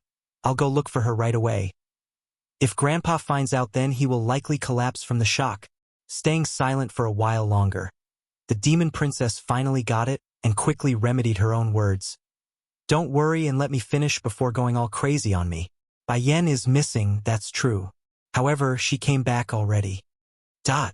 Both human girls were frozen in their faces due to the sudden twist. Can you not say stuff halfway and leave it hanging? Don't you know it will scare us to death? You must have done this on purpose. Chewy huffs and huffs. You must be jealous of me that I got to share beds with Bai Yan over the years. That's why you deliberately left us hanging. It's your way of getting payback. Do you know you almost scared me death by telling us she's missing? Di Xiaowan's expression instantly turned green with envy. You and sister-in-law got to share a bed together? The Holy Land princess proudly cocks her chin up as a confirming reply. Of course, I not only got to share a bed with Bai Yan, I also got to snuggle with Xiachen at night and hold him like a soft pillow. Do you know how soft and cute he was when sleeping? Boom! In her fit of rage, the demon princess threw a punch directly at her friend who's clearly gloating. However, the demon girl also knew her powers were more than anyone could take since it's been recovered. Therefore, she made sure to miss by hitting the palace wall in the rear instead and smashing it apart. I don't care. When sister-in-law comes back, I also want to sleep with her. I'm gonna snuggle with Xiachen for at least a month before I stop. This time it was Lan Xiaoyan who spoke up. But aren't you afraid of your older brother? Chu Yi's older brother isn't scary. That's why she got away with it. If your brother, the Demon King, finds out, I'm sure he will rope you up and beat you. This time Di Xiaowan really wanted to cry tears of foul play. These friends, why do they always have to remind me of my mean brother? But Chu Yi got to sleep with my sister-in-law? The more she thought, the more unbalanced her heart became, which nearly pushed this demon princess over the edge in insanity. Acting like she's oblivious to her friend's annoyance, Chewy continues to gloat by adding salt to the wound. Bai Yan's body is so soft and smooth. Oh, how I miss it. Do you know how white her skin is? I couldn't even begin to describe how nice. It's a once-in-a-lifetime opportunity, you know. Chewy. Di Xiaowan grinds her teeth in frustration, unable to do a thing aside from that death glare. Contract Black Turtle. 6. Suddenly, she grinned and got a sinister smile on that face. I will tell my big bro about what you said. This time it was Chu Yi's turn to look stiff. Emerging from the girl's mind was that grimly cold expression of a man, sneering and bring chill down her spine. I'm just kidding. Please don't tell your brother this. I'm a little scared of him. Such a strong and possessive man. If he finds out she had shared a bed with Bai Yan, then he would never let her get close again. Seeing she's won this quibble, Di Xiaowan proudly cocks her chin high to gloat. Let's see you gloat before me again. I can't fight with you anymore, but when it comes to verbal exchanges, you're not my opponent. Pumping those cheeks up in frustration, Chewy suddenly got this sensation that she's been disgraced by this sweet dumbaklutz. However, she's not glum enough to start throwing a tantrum. Regardless of what's going on or into the future, it doesn't change the fact that she got to sleep with Bai Yan and use Xiachen as a snuggle pillow. That fact alone was enough to continue her superiority over the demon princess. Di Xiaowan naturally got what her friend was thinking since she's not getting the sort of expected reaction.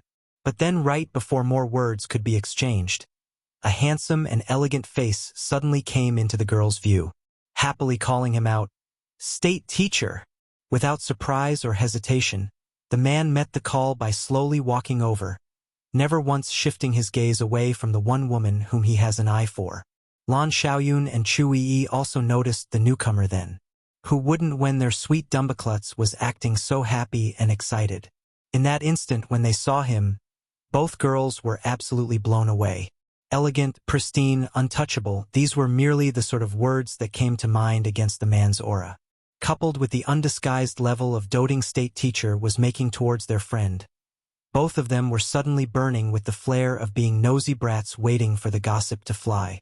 Lan Xiaoyun elbows her friend and coughed a laugh. Isn't this the same state teacher Xiaowan always talk about?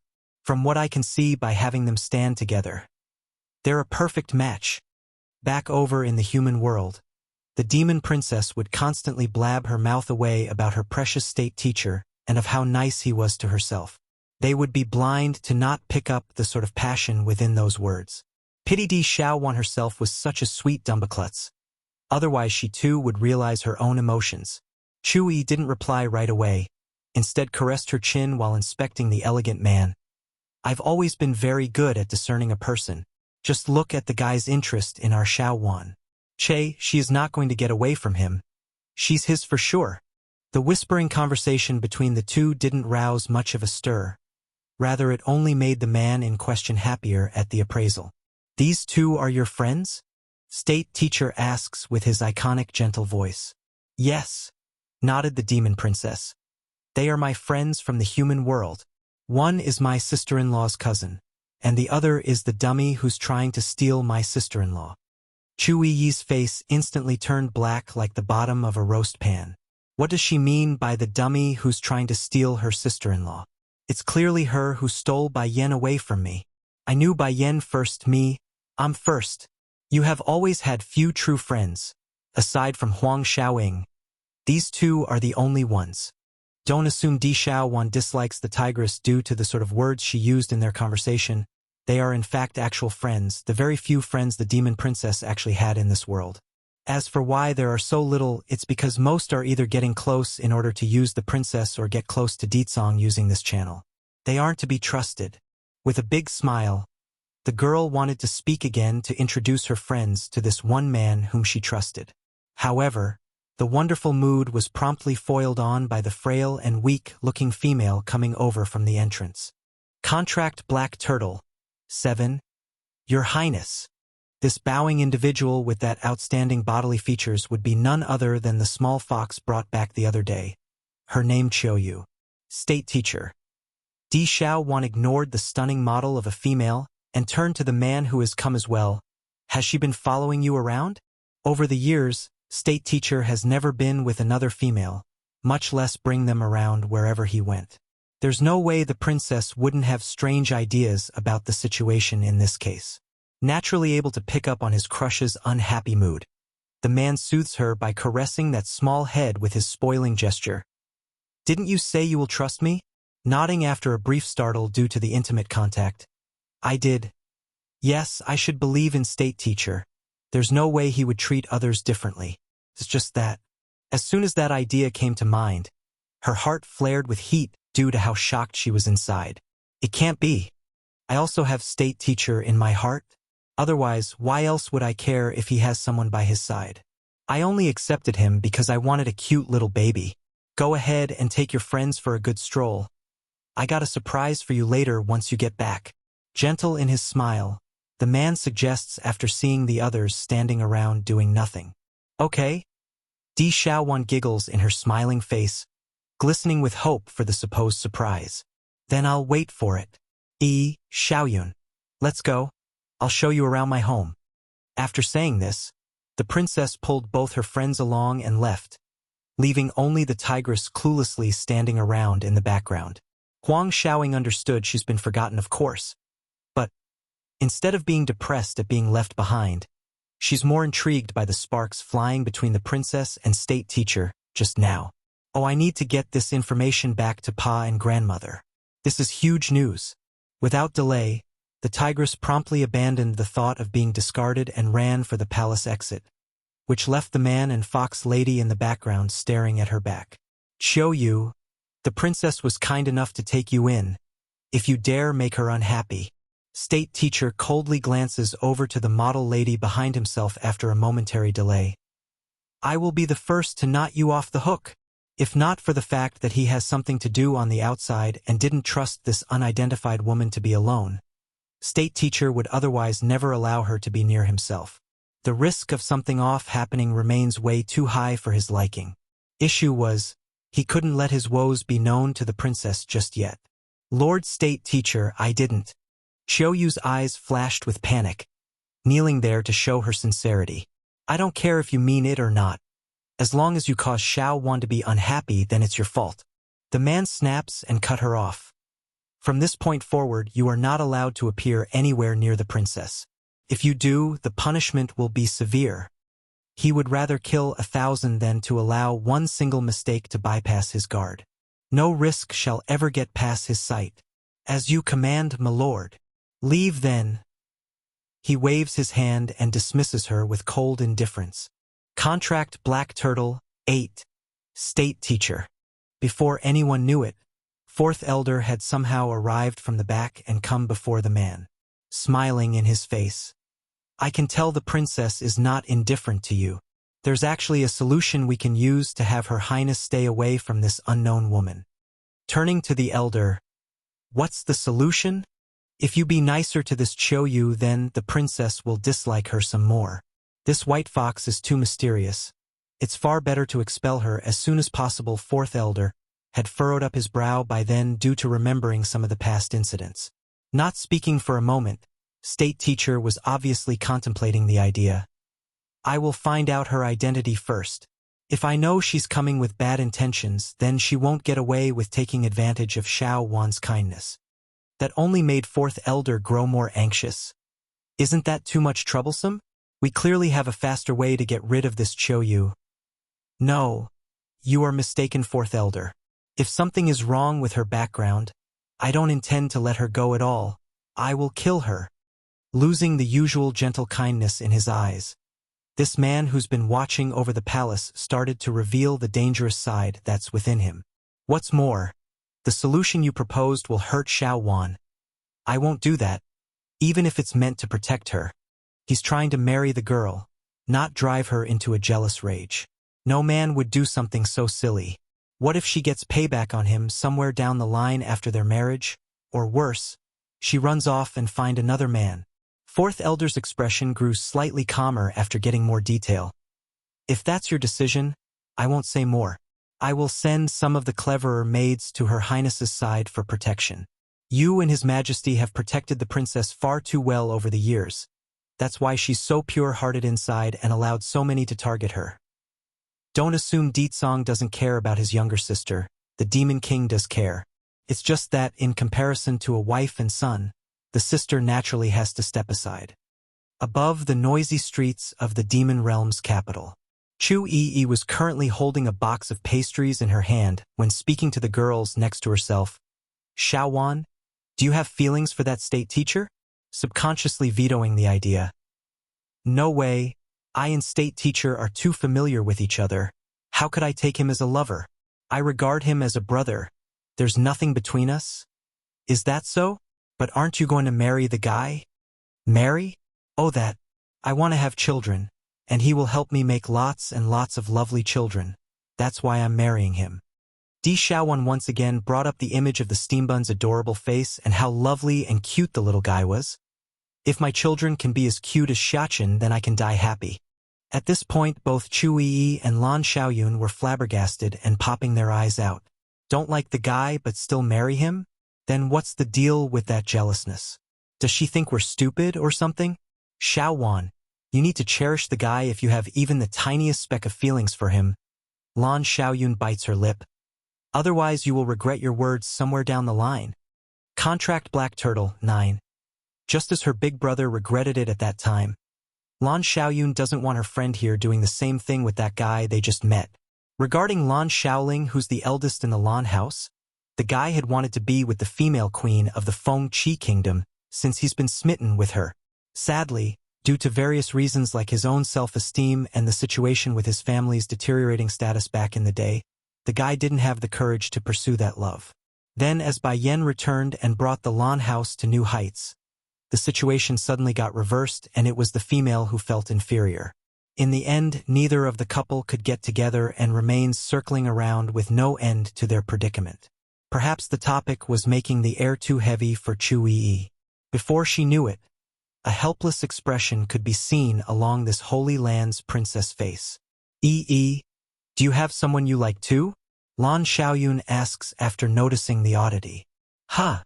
Chu Yi subconsciously shook her head out of reflex. How is that possible? I don't like anyone. In any case, I hope that both of you would take advantage of the opportunity when it comes your way. You might just regret it if you let it slip your hands. Lan Xiaoyun's face was firm in this topic. If I ever fall in love with a man one day, then I won't let anything get in my way. No matter their background or status, I will see it through. Towards that determined face of her friend, Chu Yi's mind instinctively recalled back to a youthful and handsome face. Surprised by her own involuntary reaction, the Holy Land princess promptly shook it off. How can I like him? Though she says that, the frail image of that teen remains firmly imprinted onto her heart when Bai Yan destroyed the Bai house. It's too impactful. A young man standing alone before a burning pyre filling up that estate. Xiao Wan, aching inside after remembering the past, Chu Yi asked the one thing her heart really wanted to know. Did your brother get any news about Bai Zhao's whereabout? Not thinking much of that question, which came out of nowhere considering the conversation never went there, the demon princess casually tells what she knew. I am not very clear about that. I only know my big bro left as soon as he woke up. Alright, why are you asking about Xiao Zhao's whereabout all of a sudden? He's after all Bai Yan's younger brother. If he goes missing, then she will be very worried regardless of what she says. That's why I'm asking. In order to not rouse any suspicion from the two friends, Chu Yi tries hard to look calm and steady on the surface. I'm only just asking. Bai Xiao was so kind to me back in the Lu Hua kingdom. It's only normal I ask about him since he's been gone so long. I'll ask about him once my big bro returns. Di Xiaowan says, her lip puckering into a displeased frown. Xiao Xiao is so lucky, having Bai Yan care about him so much, totally unlike my big bro who only knows how to pick on me. He's nothing like state teacher who's always kind and gentle. From the words of this demon princess, one could hear the level of grievance she has about Ditsong. Coupled with the vastly different treatment between herself and Bai Yan and her boy, the girl only got more pessimistic inside. Don't be sad, Xiao Wan. My cousin Bai Yan is also your family. She loves you too. Also, your older brother isn't that bad to you. That last bit only made the demon princess even more depressed as she breaks out crying. But he's always scaring me. It's either scolding me or calling me stupid, saying I will help my kidnapper count the money after they sell me. My brain just isn't enough to deal with those things. How am I supposed to know those people are out to kidnap me? Contract Black Turtle. 10. Is it my fault that I was born slower and not sinister enough like everyone else? I can't do anything about my own birth, okay? Di Xiao Wan mopes inwardly, frowning on the surface due to her own circumstances. Lan Xiaoyun also didn't know how to comfort her since, in her eyes, this demon princess was indeed silly and sweet to an irregular level. It's no wonder that strong and powerful older brother of hers would pick on her. Xiao Wan, you initially scared us by saying Bai Yan was missing, and now she's found? Which is it? She's missing or she's not? Chu Yi blinks her eyes in confusion. She's in the celestial realm. Then how do we get there, Xiao Wan? I want to look for Bai Yan and my brother. I haven't seen my brother for a long time already. What's more, Chu Yi has a hunch that Bai Xiao would be there as well. She couldn't stop thinking about the guy since he left and would repeatedly think back to him without intention. Are you going to Celestial Realm? Di Xiaowan appears surprised. I likely won't be able to accompany you there. If my big bro finds out, then he will kill me. How about this? I can have the Tiger Chief send you to the Celestial Realm if you wish. Tiger Chief? Is it Huang Xiaoying's family? Yes, the current Tiger Chief is Huang Xiaoying's father. But if that tigress also wants to follow you to that place, then make sure to not let her meet Little Rice. It doesn't take much for the demon princess to connect the dots of her friend tagging along. Why? A female in heat is too scary. I'm afraid she'll scare my sister-in-law's little pet. Di Xiaowan has a relatively short fuse when it comes to protecting those close to herself. Since Bai Yan's pet tiger doesn't like the tigress, then it makes no sense to shove them together, right? Chu Yi and Lan Xiaoyun both exchanged a look between themselves, understanding what it meant and the difficult path Huang Xiaoying would be on in order to get a husband. Meanwhile, back over in the celestial realm, Bai Yan had just gotten herself comfy in the bed when a gush of wind blew open the door to her bedroom. By the time the demon queen opened her eyes, a powerful pair of hands had already pulled her into an embrace. Song, you've come. Aha.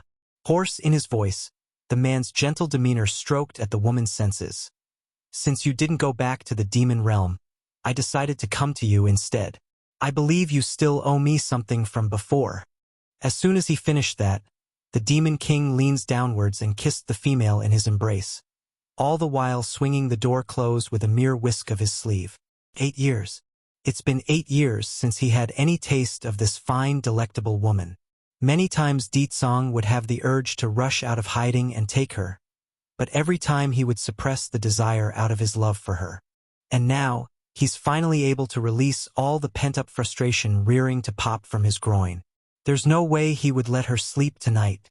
Big brother, what's father and mother doing in there? And when did father arrive? How come I didn't know? Outside the courtyard was Ling Yen, the peachy baby who's eyeing the closed door with curiosity. Hurrying to cover his little sister's mouth, Bai Xiachen quickly pulls her backwards. Be good, Ling Yen, mother and father are making babies right now. We shouldn't disturb them. Otherwise, father will hit people if we do. At first the steam bun also didn't understand the reason for his parents' close intimate exercise at night, but ever since he went to Earth and got his hands on those dirty magazines left around by the mortals in the Water Clan, he's learned some things and matured to another level. But it looks like it's very painful for mother. How about we not have father and mother make more babies? I don't want mother to be in pain. Bai Xiao 1. Ling Yen, I know a really fun place we can go. Would you like to come with me? Bai Xiachen smiles brightly, his eyes flashing with the cunning light of a fox. Sure enough, the peachy baby girl's attention was swiftly shifted away with that idea. Okay, but can we bring Jean Tian with us too? No matter when or where, the twin sister would always remember her twin brother. They're both of the same coin. Come, let's go find Jean Tian and Dragoni. We mustn't disturb father and mother. Leading the way, the steam bun held his sister's hand and left without looking back. With the setting of the sun came the rising of the moon. Inside the bedroom, Bai Yan's ravaged body lay helplessly atop of her husband's, as sweat soaked her skin due to the excessive exercise they just committed.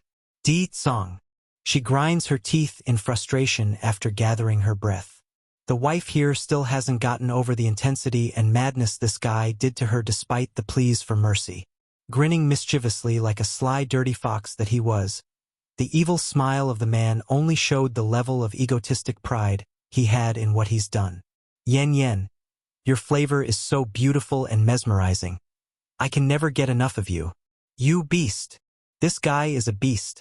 A perverted and mindless beast. Not rejecting the claim, Song once again reverted back to his animalistic instincts and worked his hip and pushed. Of course I'm a beast. A beast that only wants to ravage you. It's never enough for him, he must have more. And sure enough, through a quick turn of positioning from bottom to top, the perverted bastard of a demon king thrusts into his wife for the second time, plowing right through the already tired barrier and continued the sexual act. He's truly ruthless today and intends to make her crippled in bed for days on end after tonight. Under the glistening moonlight, a man donning a snow-colored robe stood atop of a treetop near the inn, his back appearing lonely and sad as he watched the two black silhouettes stacked atop of each other. It doesn't take much for this person to understand what they're doing inside. Unable to bear this pain, he eventually turned and left lest he loses to his emotions to barge in there and separate the two.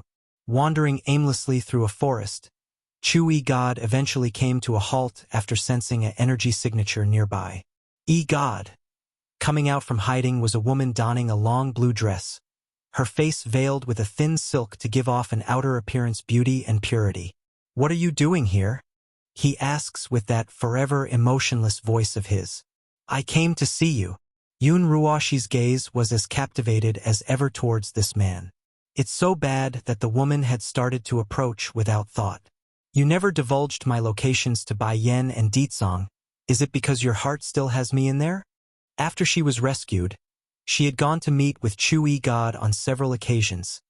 Never once did the man before herself reveal her location. Otherwise, she wouldn't be standing here anymore. Bai Xiao, too. I'm always ready to be your wife, if you want me to, she says, eyes blazing with hope for the answer. Not turning to face the old witch, Chewy God continues to have his back on her. You are overthinking things. I didn't kill you because there's still value in your existence. If it weren't for Yun Ruoshi, Bai Yen wouldn't have gone to the demons. If it weren't for Yun Ruoshi, he wouldn't be in this precarious state of not being able to see her again for a full millennium. He hates this woman standing behind himself. It's past the point of being mere emotions anymore. In fact, it's burned into his bones that he would tear her soul apart. No, I don't believe it. I know you have feelings for me. The truth suddenly sent the old witch into a hysterical burst of self-denial. God, I love you. Don't you know I did everything for your sake? Why won't you accept me? Why? She has lost to Bai Yen once. This time she won't lose again. That remark finally got the celestial lord to face her. Even so, those eyes were that of strangers with no warmth, only cold indifference. What you do is always for yourself. Boom! There seemed to be a lightning strike manifesting above their heads, striking the old witch until her heart's a charred thick pile of dust. It became difficult to breathe, like she's suffering from incredible pain in the chest. Clearly what the man said hurts. A ruthless rebuke to the lie that's keeping her going after losing it all. Again, the impressionable picture of their first meeting relapses back into her mind, like always when she's about to lose her mind. It's the image of young love, the most important time to shape a person's character. Then why did you make me fall in love with you? I fell in love with you, yet you won't take responsibility. Tears filled those eyes as she cried this out aloud, not moved in the slightest. If only you had never fallen in love with me, that would have been better. That way then those tragedies from 1,000 years ago would not have happened. Bai Yen would not hate him to the core. Yun Ruoshi's trembling body instantly froze over like an iceberg. If her heart had been pierced 1,000 times by his harsh refusal, then the words just now was a crushing blow to her sanity. Did he just say he wished I hadn't fallen in love with him? Ha! Funny. How laughable. In her lapse of having a breakdown for the next while, Yun Ruoshi started to ooze a foul aura that seeped into the environment. This disgusting, turning everything it touches to death and rot. If only the celestial lord had remained after pushing her over the edge. If he did, then he would instantly strike her down. This transformation from the old, which was far too corrupt even for Chewy God to turn a blind eye. Sadly, the man had left earlier and didn't witness the change.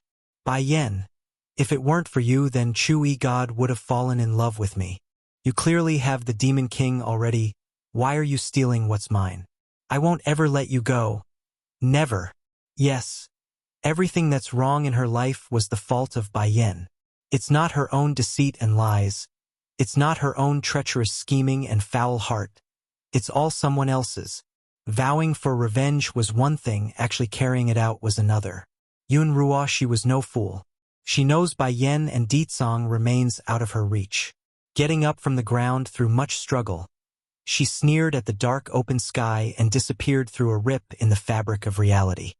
Ever since the cold, lifeless bodies of Keeper Ling and Keeper Zun were thrown back over to the Celestial Palace, those remaining defenders had fallen into a great mess of panic and fear. Bai Yen kept her promise, of course. She herself didn't seek revenge on those people. However, that didn't stop the demons rearing for the chance of revenge. As a result of this instability and the disappearances of the other keepers, the entire celestial realm has fallen into rampant strife and danger. By Shao 3, dawn. Inside the inn, Ditsong had just swung open the door when the stumbling Bai Xiachen rolled uncontrollably through the open entrance and into his parents' view. Batty father, shamelessly calling out in a bemoaning voice despite being caught red-handed. I am here to say good morning to mother. You came to say good morning to your mother? Then how come you are using a Dan pill to help cover up your presence before coming? What do you take your old man for? Ditsong asks with a snarky grin, acting oblivious like he doesn't know what his old man was saying. I merely ate one of the snacks mother made me. I didn't know what effects it had. Batty father, I really don't know what you're implying. He's just a kid anyways, not like anyone could do anything to him if he doesn't admit to eavesdropping on his parents. Ditsong openly laughed at his boy's excuse. Picking the brat up by the back collar, he pats the steam bun on the head in a praising manner. As expected of our son Yen Yen, he inherited all my good points. Propping her head up by leaning against the palm of her hand, Bai Yen lazily glances over from the bedside. And that is shamelessly thick-skinned. Bai Yen appeared so shocked that she's either stupefied by the dumb answer or just dead inside. Does Ditsong really consider that a good point? Mother! Breaking free from his old man's grasp, the boy opens up his arms and pounced at the bed where Bai Yen laid. I want a hug. Bai Yen heard this of course and promptly answered the jump by catching her boy with open arms as well. She's more than happy to give him a morning hug, just like when he's a cute little baby. However, the Demon Queen's forgotten there's a husband she must attend to in this case, especially when her own inner dress was partially loosened for all to see. Without letting their son actually make contact, Ditsong had caught the boy jump and swung around just as fast, tossing the steam bun out the door without any force but enough to send him out into courtyard's grass. Bang! Batty father, you open the door! Bai Xiachen desperately hammered away at the closed room using his hands.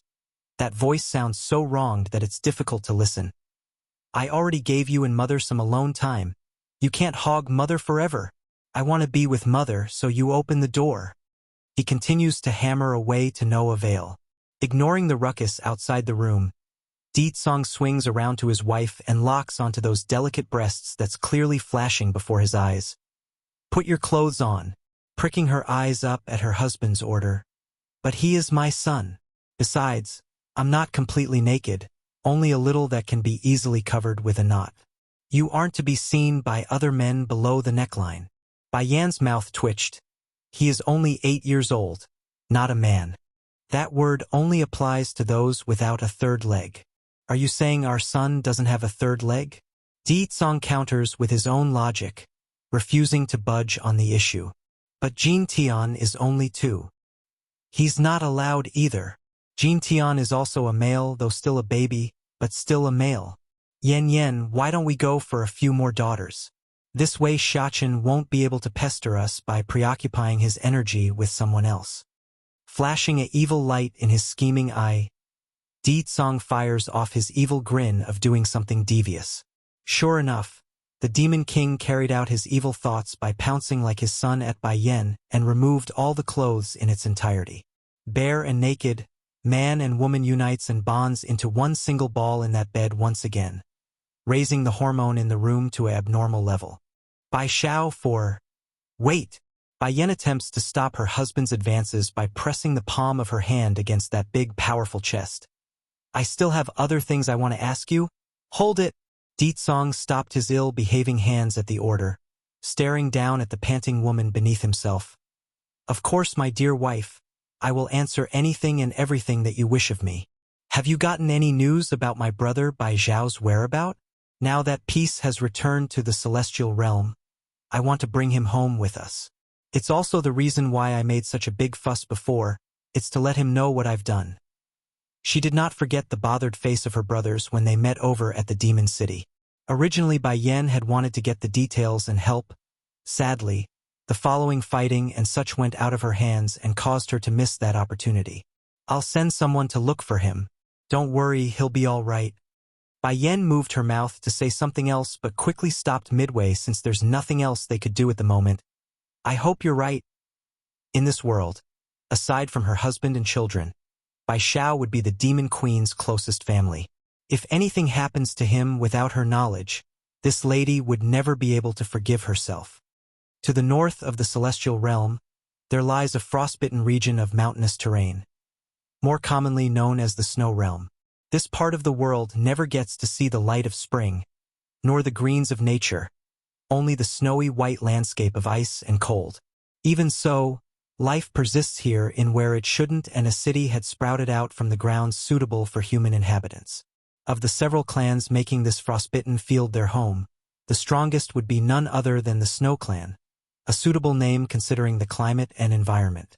Normally there wouldn't be anything special to be of note in this frostbitten region where survival was a constant challenge for mortals, mostly just the occasional traveler or scuffle between clans. However, something major did occur in recent days. According to the rumors, the The Snow Clan's greatest treasure, the Millennium Ice Lotus, had merged with an outsider after coming into contact with him. The person had no relationships to any clans, so this scandal took headline news among the residents of this city. Even more astounding was the consequences of this merger. It had sent the young man into a comatose state.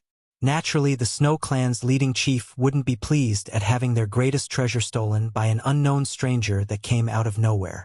To remedy the situation and without the consent of the person itself, the Snow Clan decides to take in this young lad and have him marry into the clan. That way they would retain the Millennium Ice Lotus without it being lost. Snow Lotus, I have decided in this matter that teenager must marry into our family. Of the girls in our family, only you are the most suitable of age. I'm sorry, but you must do this. Speaking this inside a grand estate was the current chief of the Snow Clan, Snowhawk.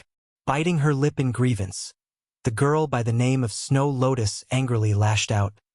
I don't want to. I refuse to marry some unknown boy that came out of nowhere. What if he's just some random nobody from the mountains? So what if he fused with the Millennium Ice Lotus? We can just kill him and pluck it out from that body afterwards. Why must we do this? That guy is just some nobody. How can he compare to my big cousin? And the Millennium Ice Lotus, it should have gone to big cousin instead. I was just about to take it to him from the vault when this bastard came out of nowhere and ruined everything. Snowhawk frowned. My dear, how can you be so short-sighted? Father only wants the best for you. The Millennium Ice Lotus recognized him as the host because of his constitution. He's bound to achieve greatness in the future. I'm not just marrying you to him in order to keep the Lotus within our clan's control, but rather also betting on the young man's future. Perhaps somewhere down the line he would be able to bring great wealth and power to us if he becomes a member of the family. Do you understand? Snow Lotus simply snickered a sneer at her father's wishful thinking. Father, you are putting too much hope into some stranger you never met. He's just a nobody. I suspect the guy came specifically to scheme after our clan's wealth. Why else would he show up out of the blue? Also, which part of him look amazing? I can't sense an ounce of strength in his body. He's nothing like big cousin who's big, strong, and manly. Enough! Snowhawk snaps and gets serious in his voice. I've decided on the matter, and that's that. You will marry him on the prenuptial day set by the matchmaker. From this day forward, you are not allowed to step 1 foot outside the estate. I will be ordering the guards to keep a close eye on you, so don't try anything.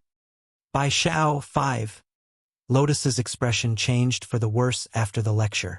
Stomping her feet in frustration, the Missy promptly turns around and dashed away. However, instead of returning to her own room after leaving the gathering hall, she instead went to the guest room that's located next to her own courtyard. Lotus! A warm and watery-sounding voice calls out from the rear before she could walk inside. Big cousin! The Missy saw who it was after swinging around and immediately got all teary and sad that wanted nothing but sympathy from the other side. What's going on? Does uncle still want to marry you to that outsider? When E asks the girl with a furrowed temple. I'm sorry, big cousin. I wasn't able to have the Millennium Ice Lotus recognize you as its host and allowed another to steal it from under you. Lotus's cheek had gone red from anger. Worst of all, my father is dead set on marrying me to that guy. He's absolutely certain the outsider will become someone great in the future. The Ice Lotus may be a family treasure of the Snow Clan here, but it's by no means a tool or artifact. It's in fact a medicinal ingredient, a plant at its core. However, due to its long age and lifespan, the plant had come to grow a spirit of its own, meaning it's not much different from a spirit beast with a mind that's capable of making its own decisions. On top of that, the lotus wouldn't disappear after being fused with its host ether. It would remain inside and continuously supply the user with spiritual energies. So what does that mean? Simple, the host's strength would grow at an exponential rate without much effort. It's like being constantly injected with power from within instead of having to absorb the energy from the air like everyone else. Flickering a dangerous light in those eyes after hearing the bad news, when E the Missy's cousin quickly controlled his inner rage and spoke with his wooing voice. Lotus, I want to marry you by using my own virtues and my own strength, not by relying on the Millennium Ice Lotus. Please do not compare me with that outsider. I can tell he's after your family's power and influence. That's why he forcibly integrated himself with the Lotus. Apparently taken aback by the accusation, Snow Lotus stops her whimpering and stares at the man. You mean he forcibly fused with the Ice Lotus? Didn't it choose him? But that day everyone saw how the Ice Lotus fused with the outsider. He fell beside the flower after succumbing to his injuries. That's why the blood touched the lotus and marked him. Yes, that's exactly what I'm saying. When he cocks the corner of his mouth into a I know it smirk. If not for the forced fusing, why else would that outsider be in a coma still? The Ice Lotus had already healed his injuries. There's no reason for him to remain unconscious. This is the work of the Ice Lotus, it's punishing him for the transgression. Dazed in the face due to the conflicting idea, the girl's mind was starting to sway. Towards such behavior, I would only have disdain for those who would turn to such underhanded means. So what if the Snow Clan is powerful and influential? I would never connive after such material things. If I want something, I will only take it by using my own ability, never others. That said, the guy also used his hands to tidy up the loose strand of hair in front of the young lady's forehead. But I'm about to marry that guy. Snow Lotus unwillingly bites her lip. Originally she just didn't want to marry a stranger. But now she's absolutely disgusted with the person after listening to all the foul things from her cousin here. Silly. How can I let you marry someone else? When he saw his words are working. Going in for the kill by pecking the girl on the forehead. I've already thought of a way. There's no need to think about this, we will forcibly take back the Ice Lotus from the outsider. But, my father said we can't get the Millennium Ice Lotus back even if we killed that person. By Xiao 6. Getting clearly sharper in his gaze, the guy by the name of Wen Yi begins to spout his prearranged verse that he thought ahead of time. Your father is only tricking you into marrying that outsider by using that excuse. The Millennium Ice Lotus can easily be pried out of the person once he's gutted. Do not believe anything else. Know this, my dear Lotus. I only want what's best for you and your clan. I cannot watch idly by while someone evil is going after your family's treasure. In other words, all that he's doing was for the sake of others and not himself. There's not an ounce of selfishness in him. Obviously moved based on how blurry her eyes had become from the wet fluid slowly trickling out. Big cousin, you were so kind to me. You must become the next head of the Snow Clan. Only then will your efforts not be wasted. That outsider is sure to bring ruin to our clan. Knowing he's got her, when Yi went ahead and pulled the girl into his arms, those fingers wrapped firmly around the waistline to not let her go. Also, it's to keep Lotus's line of sight from the dark, sinister smirk that he's making. The guy's taller than the girl, so when she leaned that head against the man's chest, there's no way for her to notice. Guest room of the Snow Clan. As the sun's ray pierced through the open window, the teen who's laying atop of the bed only appeared pale and distraught. The guy's dreaming. A dream about himself running through an open tundra, surrounded by miles and miles of long snowy mountains in view. It's not that the guy wanted to flee through this freezing terrain. Rather, he's being chased by many ferocious-looking animals in the rear.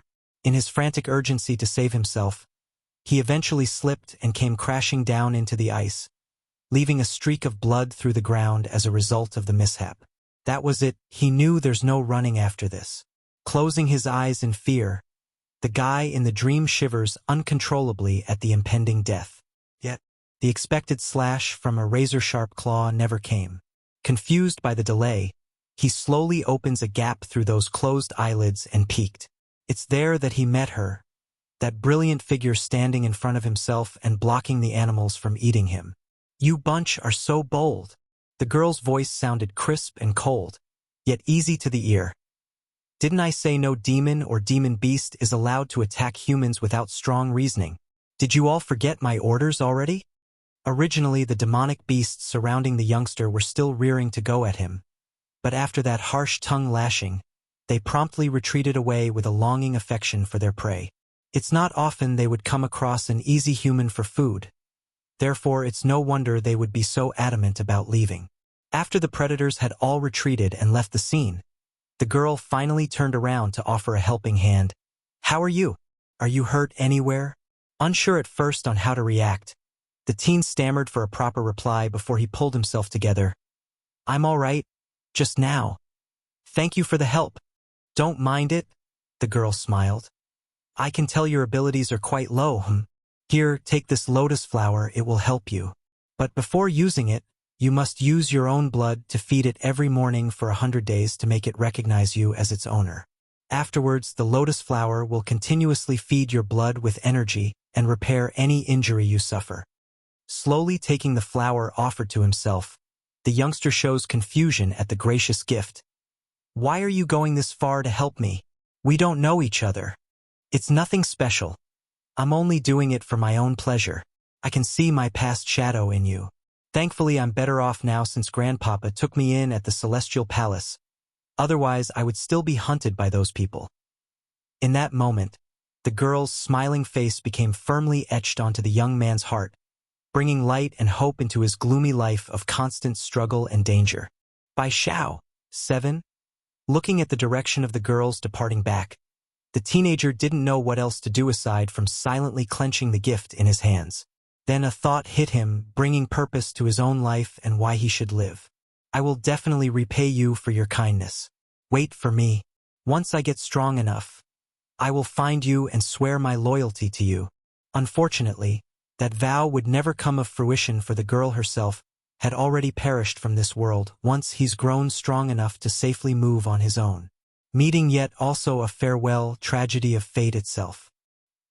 Some time into the future, the snow remains a forever blanket in this northernmost reach of the celestial realm. There are no more ferocious looking to make him their dinner, no more kind-hearted girl to give him a helping hand, only himself standing there and peering into the far-off horizon. I listened to you, I watered the lotus with my blood every morning and gained incredible strength compared to what I had. But now you are gone and I still standing here. Why didn't you wait for me? By the time I came out to search for your whereabout, all I got is your terrible fate. Gripping his fist like he wants to challenge the world itself. I refuse to believe their lies. There's no way you are an evil scourge to the celestial realm.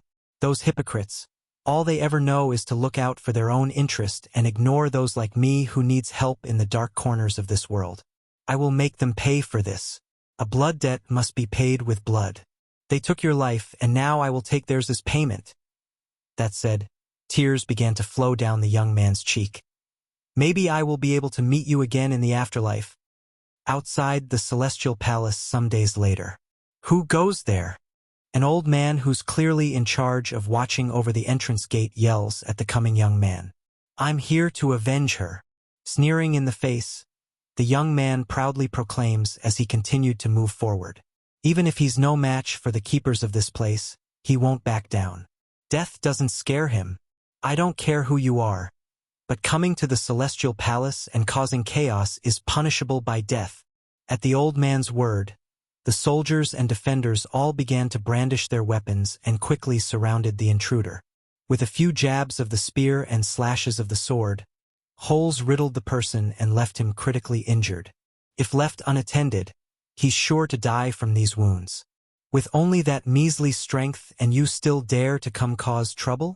The old man contemptuously stares down at the guy, his voice sarcastic and mocking since he believes the upper hand lies with him. I know I'm weak, but she saved my life. Even if she doesn't know who I am nor know my name, I still owe her for all I have right now. Ha ha ha. Growing hysterical in his laugh, the young man flexes his muscles and sent the blades and spears jabbed into his body flying outward. At the same time, his body also began to swell bigger and bigger as smoke exuded out of his pores. Self-destruct. A look of horrified fear instantly yanked the old man back to reality and sent him into alarm. He's not here to fight, but to die? He wants to take us with him. Wiping the corner of his mouth to remove the blood, the teen bellows out a powerful laugh since he's got what he wanted. Today, even if I die here, I will drag some of you to hell with me. Whatever I owe her, I will repay it in the next life. Boom! At that signal, an immense and catastrophic explosion rocked the area. Mists of blood scattered across the horizon and created a mushroom cloud in its wake. For this blast, Most of the weaker defenders were instantly crushed at the scene, with the only surviving being that old man in charge with an arm blown off. Bai Xiao 8. Flashing forward into his next dreams. All were of similar nature, where he would constantly search for a girl that him willingly sacrificed himself in the first one. Of course, he didn't understand any of it and why he's searching. Sadly, like all the rest, he would never meet the individual, only dying alone of old age through years of training and cultivation. Well, that sad fate eventually did come to an end when he finally got asked a certain question by a specific female inside the Bai clan's manor. "Why are you so good to me?" And he, out of the blue, answered in the oddest way.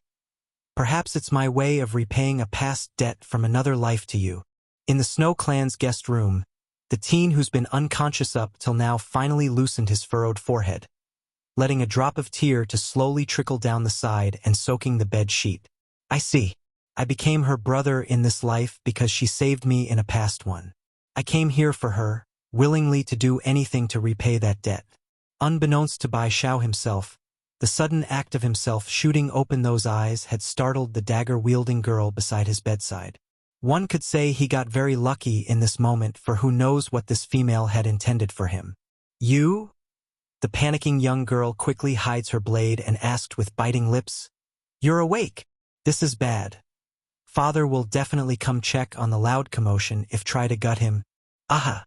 Dry and hoarse like he's dehydrated, Bai Xiao slowly turns his head to the left side to meet the girl who's known as Snow Lotus, frowning after scanning the unfamiliar bedroom and its layout.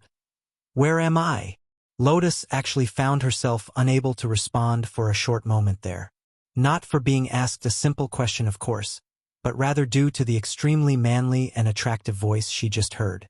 Even so, her drive to rid her family of this outsider remains strong, especially when she believes the person intends to steal her clan's treasure and wealth at the cost of marrying herself. "Good. You're awake now, we can go look for my father." Snow Lotus cocks her chin up as she spoke like she's superior to him in every way. "I will not marry you, so you can forget about doing that. I already have a guy that's way better than you. He's self-reliant and strong, totally unlike you. Also, quit having wishful thoughts about me. That will never happen and nothing can change my mind." Bai Xiao's expression turned into a frown from the initial confusion due to that burst of one-sided nonsense. "I do not know you, nor do I want to marry you." Snow Lotus stared in surprise. "This guy said he doesn't want to marry me? Didn't he steal the Ice Lotus in order to marry me? That way father will have no choice but to force? Why is he trying to deny it now? Are me trying to play hard to get with me?" Lotus grinds her teeth viciously like a humiliated cat. "I've met enough bastards like you who only knows how to act like they're not interested. Do you think I will believe that? I demand you go to my father this instant to state you won't marry me.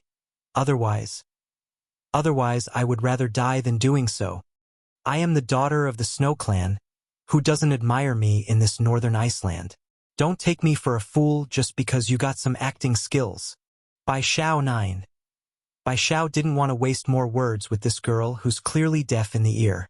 Pushing his arm to help himself up from the bed, the young lad didn't think much of the act until he suddenly came crashing down from the side and hitting the floorboard. That's how it dawned on him the condition he was in before falling unconscious. He became seriously injured and eventually went black. "You?" Lotus reflexively jerked backwards to avoid the guy who made the abrupt move. "You won't get any sympathy from me even if you do this. I won't accept you, so you can forget it. I would rather give the Snow Clan to Big Cousin than to give it to him. No outsider will take my family's wealth and power away by using underhanded means. Only Big Cousin can bring glory to the family. I don't get what father sees in this guy." Due to the noise from the inside, one of the maids standing watch outside immediately came running in to help. However, Bai Xiao has never been accustomed to having strangers touch him. That's why he swiped the helping hand away without forethought. This wouldn't be anything special aside from being a bit rude, but in Lotus's view, this behavior only appeared even more disgusting, like he's trying to get her to personally help. "Don't think I can't tell you not letting the maid help you is to have me do it. I'm stating this now, I won't touch you, not even a pinky. If I must help anyone, it will only be my cousin who gets it. You're such a delusional fool. Don't think everyone can be so easily deceived by your act. Caring even less at the rant coming his way, Bai Xiao pulls himself back up using the bed corner. Sweating in the forehead as he spoke. Scram! Stumbling backwards due to the outburst coming at herself. Are you putting up a act again? It must be because I saw through his plan of acting hard to get. That's why he scolded me so that I would be more interested. Humph. I've seen too many people like that, always acting so cool and tempered before me. They're all the same, conniving after my family's wealth and influence. Only Big Cousin is different. Only he would use his own abilities to achieve great things. Bai Xiao could tell his words would never get through this strange girl and decides to not even give it an effort. It's not like he needs to anyways. If he could move then he could leave, by then he would never need to speak to this unreasonable person. The only issue was would they let him leave? That's the main problem. I'm warning you again. I will never marry you, so you better lose that idea. Your dream will never come true. With a glare as her final act, Lotus quickly turns for the door and ran outside. Once she was alone again, the young miss of this household immediately scans the surrounding for signs of others. Upon certain there's no one around, she promptly tosses the dagger hiding under her sleeve away. Only then did she head towards the guest room where her supposed lover resides. When Yi has been standing at the entranceway during this period. He's also part of the plot to kill Bai Xiao, so of course he would be wary. Lotus, how did it go? Making a aggrieved face as she walked over after hearing that. I failed. That asshole woke up before I could move. I got scared since the commotion would alert my father. Without surprise, the gentle light in the man's eyes quickly shifted to that of disappointment. But he's not one to give up so easily. Pressing down his internal emotion, the guy pulls out his almost cooing voice. It doesn't matter. A failure is a failure. Since he's awakened now, we only need to threaten him a bit to give up the initiative. You don't know Big Cousin, he's trying to play hard to get with me. There's no way he would let go so easily. Stomping her feet in frustration, Snow Lotus acts like she's been sexually harassed by the mere idea. Bai Xiao 10. He insisted that he doesn't want to marry me. But guess what he did right afterwards? He fell on his own when getting out of the bed and wanted me to help support him. As if I would do that. In regards to the idea of playing hard to get, Snow Lotus have seen quite a lot of it in the past. That's not fake. As a result of that, her view about others are somewhat twisted and difficult to change. Hence the current situation. But, apparently afraid her cousin there would misjudge her words, the girl quickly followed up with more. I told him there's no way I will be his wife. Even if he tries to force me, only my corpse will be waiting for him. As for the Millennium Ice Lotus, I guess the guy is getting lucky in that regard. When he immediately lowered his head to avoid eye contact. But the light in his gaze had gotten very dangerous and sharp at the idea of losing the Ice Lotus. Humph, this stupid woman. As if I would let the Ice Lotus get away from my hands. Does she really think she's all that? If not for the Snow Clan's influence and power, I wouldn't even bother to spend so many years sugaring her up, putting away his contemptible thoughts to continue in his act, when he forms the gentlest smile he could muster. How can I ever watch you suffer, Lotus? No, this me wanting to pull the Ice Lotus out from that guy is for your sake, nothing else. I merely can't endure watching you marry someone you don't love. Understand? Big Cousin. The girl's eye got all red and watery, sending her right into his arms like a love-struck maiden. Only you would care about me so much. I promise I will do everything to help you. My heart and soul is yours and yours only. That asshole will never get my body. Care? A snickering laugh filled Wen Yi's mind at the idea of that word. How much is that worth? Caring for this idiotic woman is merely a mean to get what I want. After I'm done with her upon taking over the Snow Clan, I will make sure to stuff her into a cage and never let her out. There are so many more females out there, why should I be constricted to a single one? Not far above the snowy mountains, 3 young girls curled together into a shivering manner due to the extreme cold. Xiao Ying, Tigress, are you sure Bai Yen is in this place? Chu Yi asks with clattering teeth as she squirmed from the low temperature. Originally Huang Xiaoying, the daughter of the current tiger chief, wasn't going to be part of the group to come to the celestial realm. However, the girl had gotten wind of the news before her old man and intercepted it. As a result, she was able to secretly drag the other two human girls away, claiming she knew the way. Sadly, the plan had gone awry somewhere along the way. They've been walking for some time and never found a trace of Bai Yan anywhere, let alone a living creature in this desolated ice field. My grandmother told me we only need to head south to find the queen. Huang Xiaoying bites her thumbnail and answered honestly. She doesn't know the exact location, so she made sure to ask for the way before heading out. In that instant, both Chu Yi and Lan Xiaoyun were extremely horrified in their faces. Di Xiaowan is right. You are a big brainless woman with only big boobs.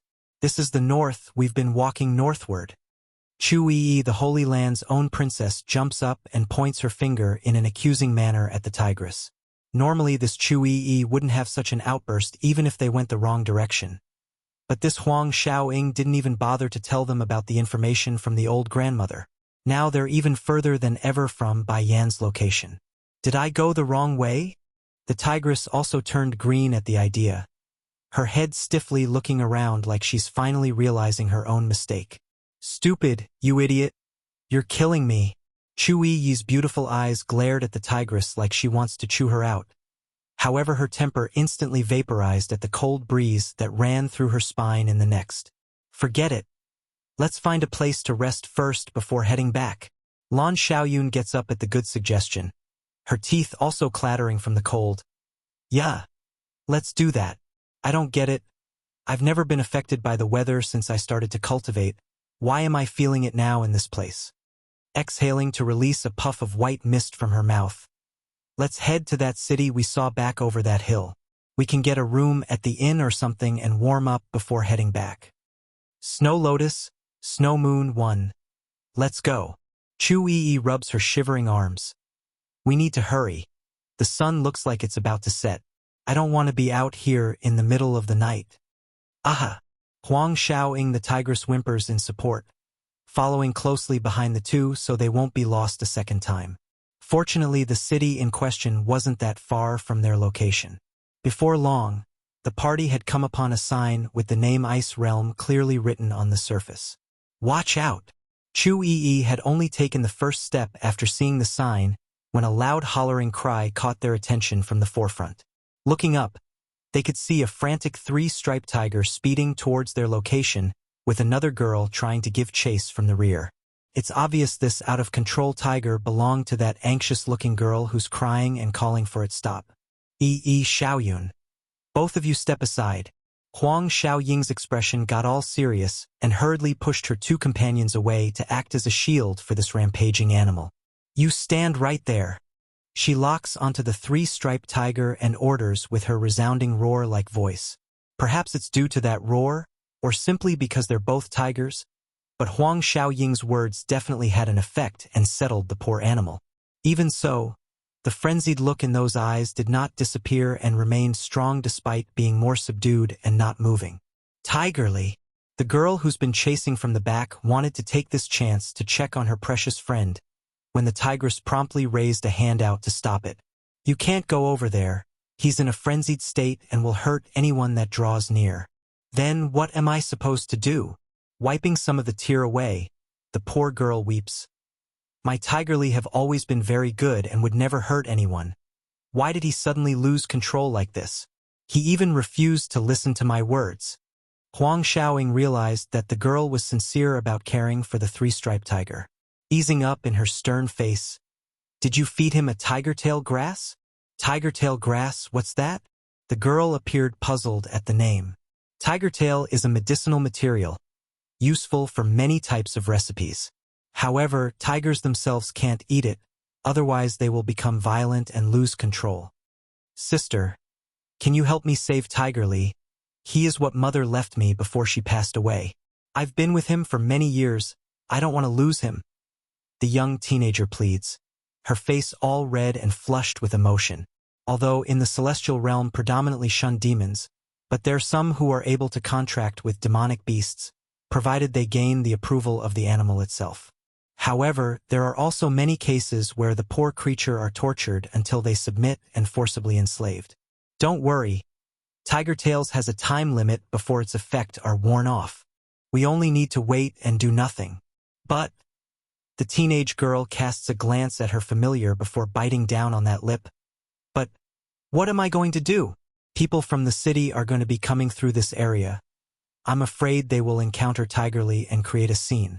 If that happens, then the city officials will get involved, and then, Snow Lotus, Snow Moon, too.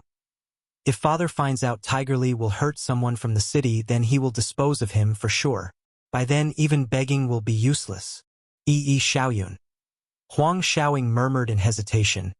If not, can we help her? To be precise, she wanted to help the three-striped tiger since she's the Tiger Clan's princess. Out of respect for her own kind, she's automatically obliged to have good feelings about the animal despite its inferior bloodline. Issue would be what the other two companions thought of the matter. She already made Chui and Lan Xiaoyun late in reuniting with Bai Yan due to her own blunder. Therefore it's shameful to ask for more. You want to help? Chui shrugged like it's nothing. We're here anyways. Another hour in delay won't matter much. Huang Xiaoying finally showed a bright smile, excitedly hugging the Holy Land princess's thanks. I really want to kiss you, but you are not my future husband, little rice, so that hug will have to do. Chui shuddered at the notion and subconsciously took 2 steps back. Woman and woman don't mix, you stay over there otherwise. I'll yell for help. If it hadn't been for her strength not being on par with this century-old tigress, the usual pampered princess of the Holy Land would have already dunked a few punches at her companion. Huang Xiaoying didn't mind the comment and happily got back to the business at hand. So where's your home? I will help bring your tiger back with you, and don't ever let him eat that tiger tail grass anymore. Otherwise the both of you won't be so lucky next time. The girl blinked in confusion. By the way, how come Tigerly is listening to you after he went berserk? When I was shouting at him to stop earlier, he ignored me completely. Huang Xiaoying hesitated. What was she supposed to tell her? Say she's the princess of the Tiger Clan from the Demon Realm?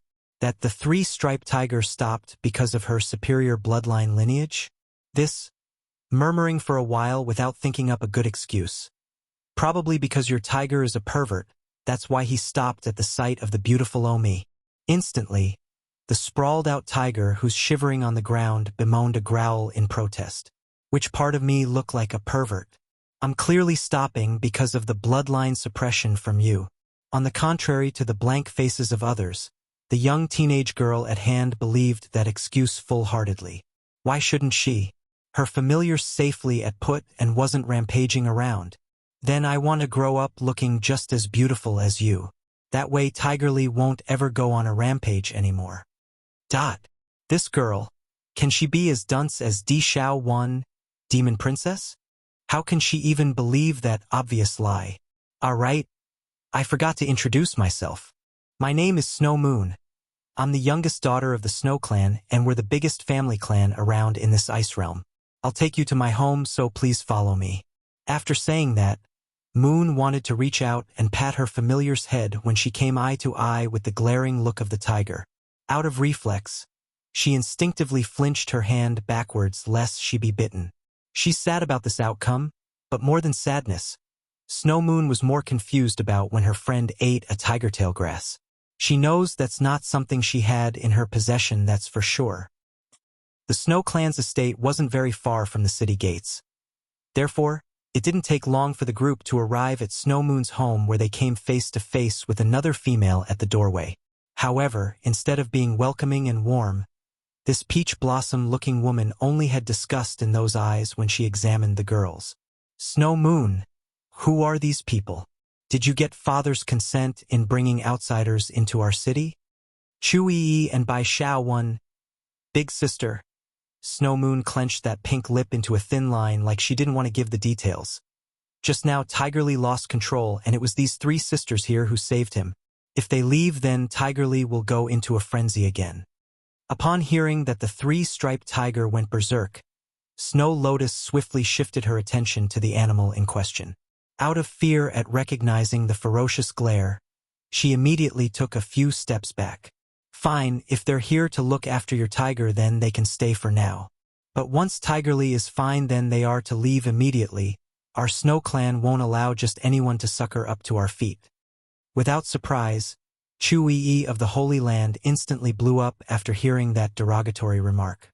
She's the noblest young lady in the human world. Who would dare speak ill to her in that manner? "Since these people don't want us to stay, then we can go. I'm not going to put up with this if this is how they're going to treat us." She grabs hold of her two companion and begins to walk away. Grrr!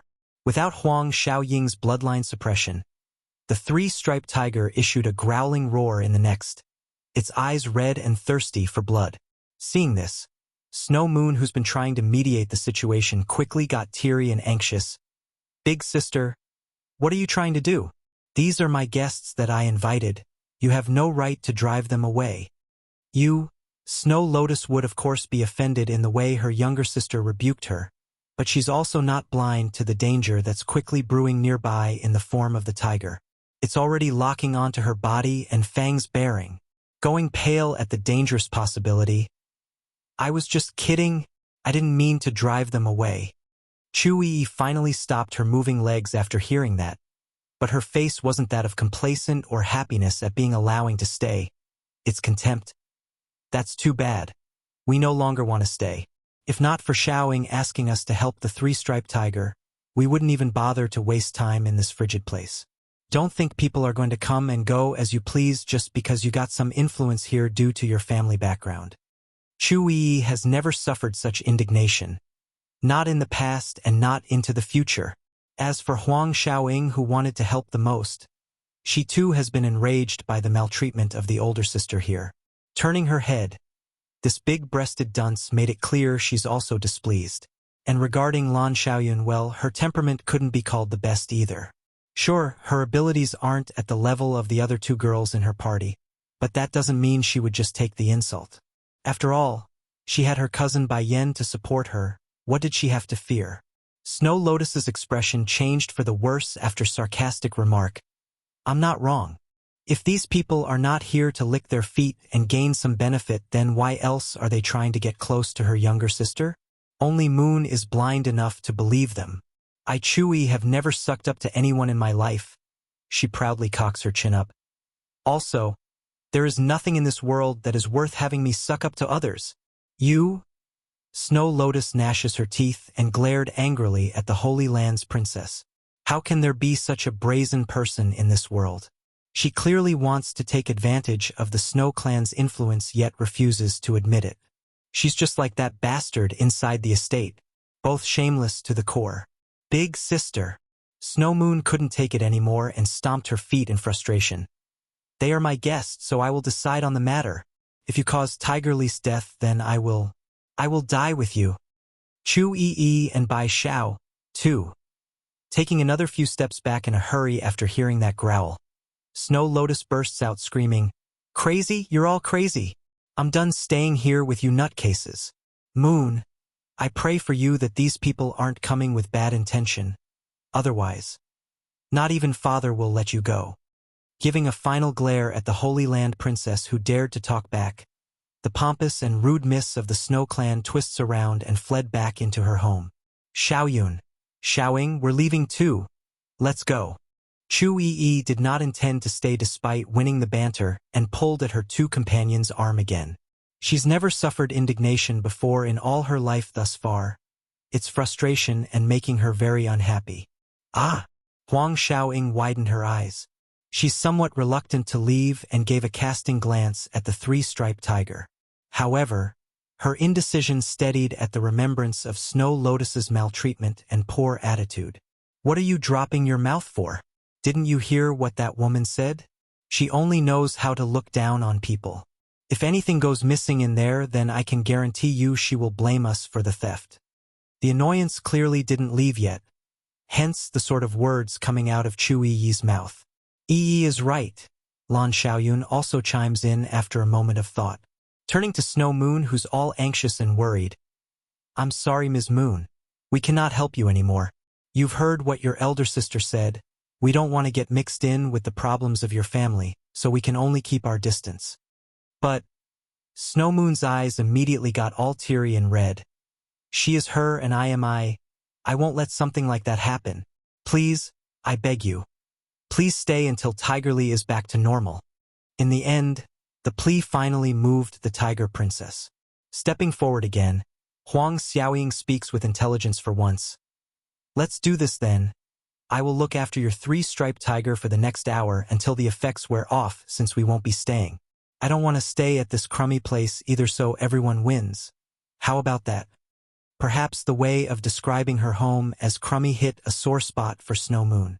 Without delay, the younger miss of the Snow Clan began to let the tears roll down those cheeks until her existence shrunk into an insignificant pea-size shape, murmuring in her tiny voice, "Okay, I will have Tigerly follow you. Please take care of him for me. I'll come pick him up in an hour." Chu Yi didn't have any objection to the tigress's idea of taking the feline with them. As long as they don't meet that foul-mouthed Snow Lotus, then it's all good. Let's go. Readying to leave for the 3rd time now after giving both girls the signal, Chu Yi had just swung around when she overheard a banshee-like scream from the inner courtyard of the estate. "Ah, you asshole, you actually dare to undress before me. I already knew you were coming with bad intentions, but I didn't think you would be a pervert as well." Naturally, the annoyed Holy Land princess didn't want to stop again after so much back and forth, but the familiar voice that replied in the next second stopped her in her track. Scram! The sound was cold and heartless, but with the youthful greenness of someone they knew. Towards this voice, Lan Xiaoyun was equally as familiar because it's someone they've been wanting to meet as well. Exchanging a look with Chu Yi, both of these human ladies were making shocked faces like they didn't expect this at all. But of the most rash and tactless of the two, Chu Yi had to take the lead when she bolted for the inside in a hasty run. Inside a room, the Snow Clan's chief and Wen-Yi had just barged into this room when they saw Lotus angrily lashing out at the occupant inside. "Lotus, what happened?" the girl's father asks with a frown on his face. "Father!" Lotus saw who had arrived and immediately flew into a grievance cry. Pointing accusingly at the half-naked teen, her face flared with rage. "Chu Yi and Bai Xiao 3. This bastard got naked in front of me. He's clearly trying to do something untowards me while no one is looking. We have to kick him out right away." Bai Xiao didn't lash out at the accusation in this case, though. He's merely sitting on the bedside and taking it all in with an amused smirk. "Get me out of here? I couldn't ask for a better outcome." Just now he was indeed open-chested. However, he's not trying to strip in front of the girl, nor does he want to have her in this room to begin with. In fact, it was she who barged in when he was applying the medicine to huge wound along his chest. Furthermore, who barges into a man's room without knocking first? Snow Hawk the chief saw through this, of course, since anyone could tell what the boy was doing with those bandages and medicine on the table. Getting gloomy in his face when turning to his oldest daughter. "Lotus, you are being unreasonable here, and no, you are not breaking the marriage arrangement and you will marry him." The upset miss stared hard like she couldn't believe what her ears were hearing. "Father? Have you gone mad? Do not be deceived by this person. He can barely stand up on his own, let alone be the host of the Ice Lotus.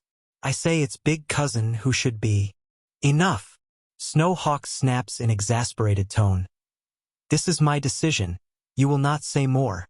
I don't care if you want to or not, but you will marry him on the auspicious day set by the matchmaker." Bai Zhao's cold glaring eyes shifted to the older man at that last bit because he never agreed to anything. "I am grateful for the Snow Clan's help when I was seriously injured, but I won't be marrying your daughter. My marriage will be decided by own will, not by the dictation of others' finger." Snowhawk's face changed into the form of someone being troubled by a set of disobedient children. "Oh my goodness. One Lotus is already difficult enough to handle. Now this teenager is also refusing my judgment. Which part of the Snow Clan is bad? What can't we give him to refuse the marriage? Sir Shao, you don't know this since you are not from here, but my Snow Clan has a rule passed down through the ages that one who wields the Millennium Ice Lotus must become a son-in-law of the family."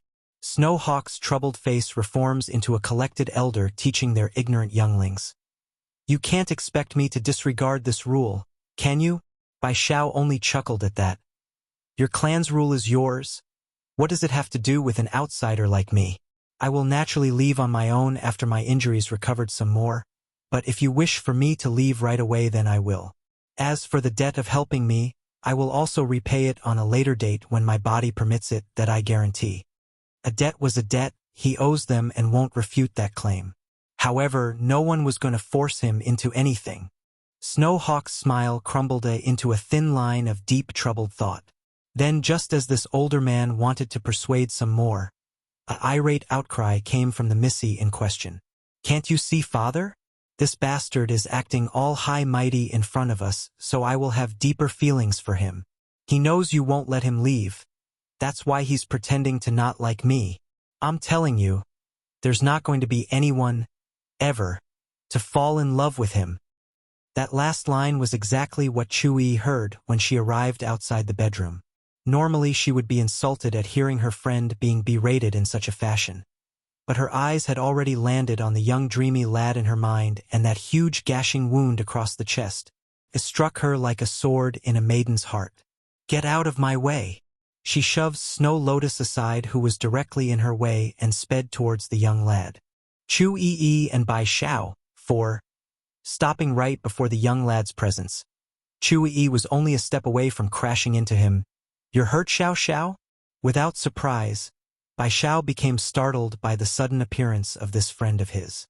Even so, it didn't take long for him to respond with that brilliant smile.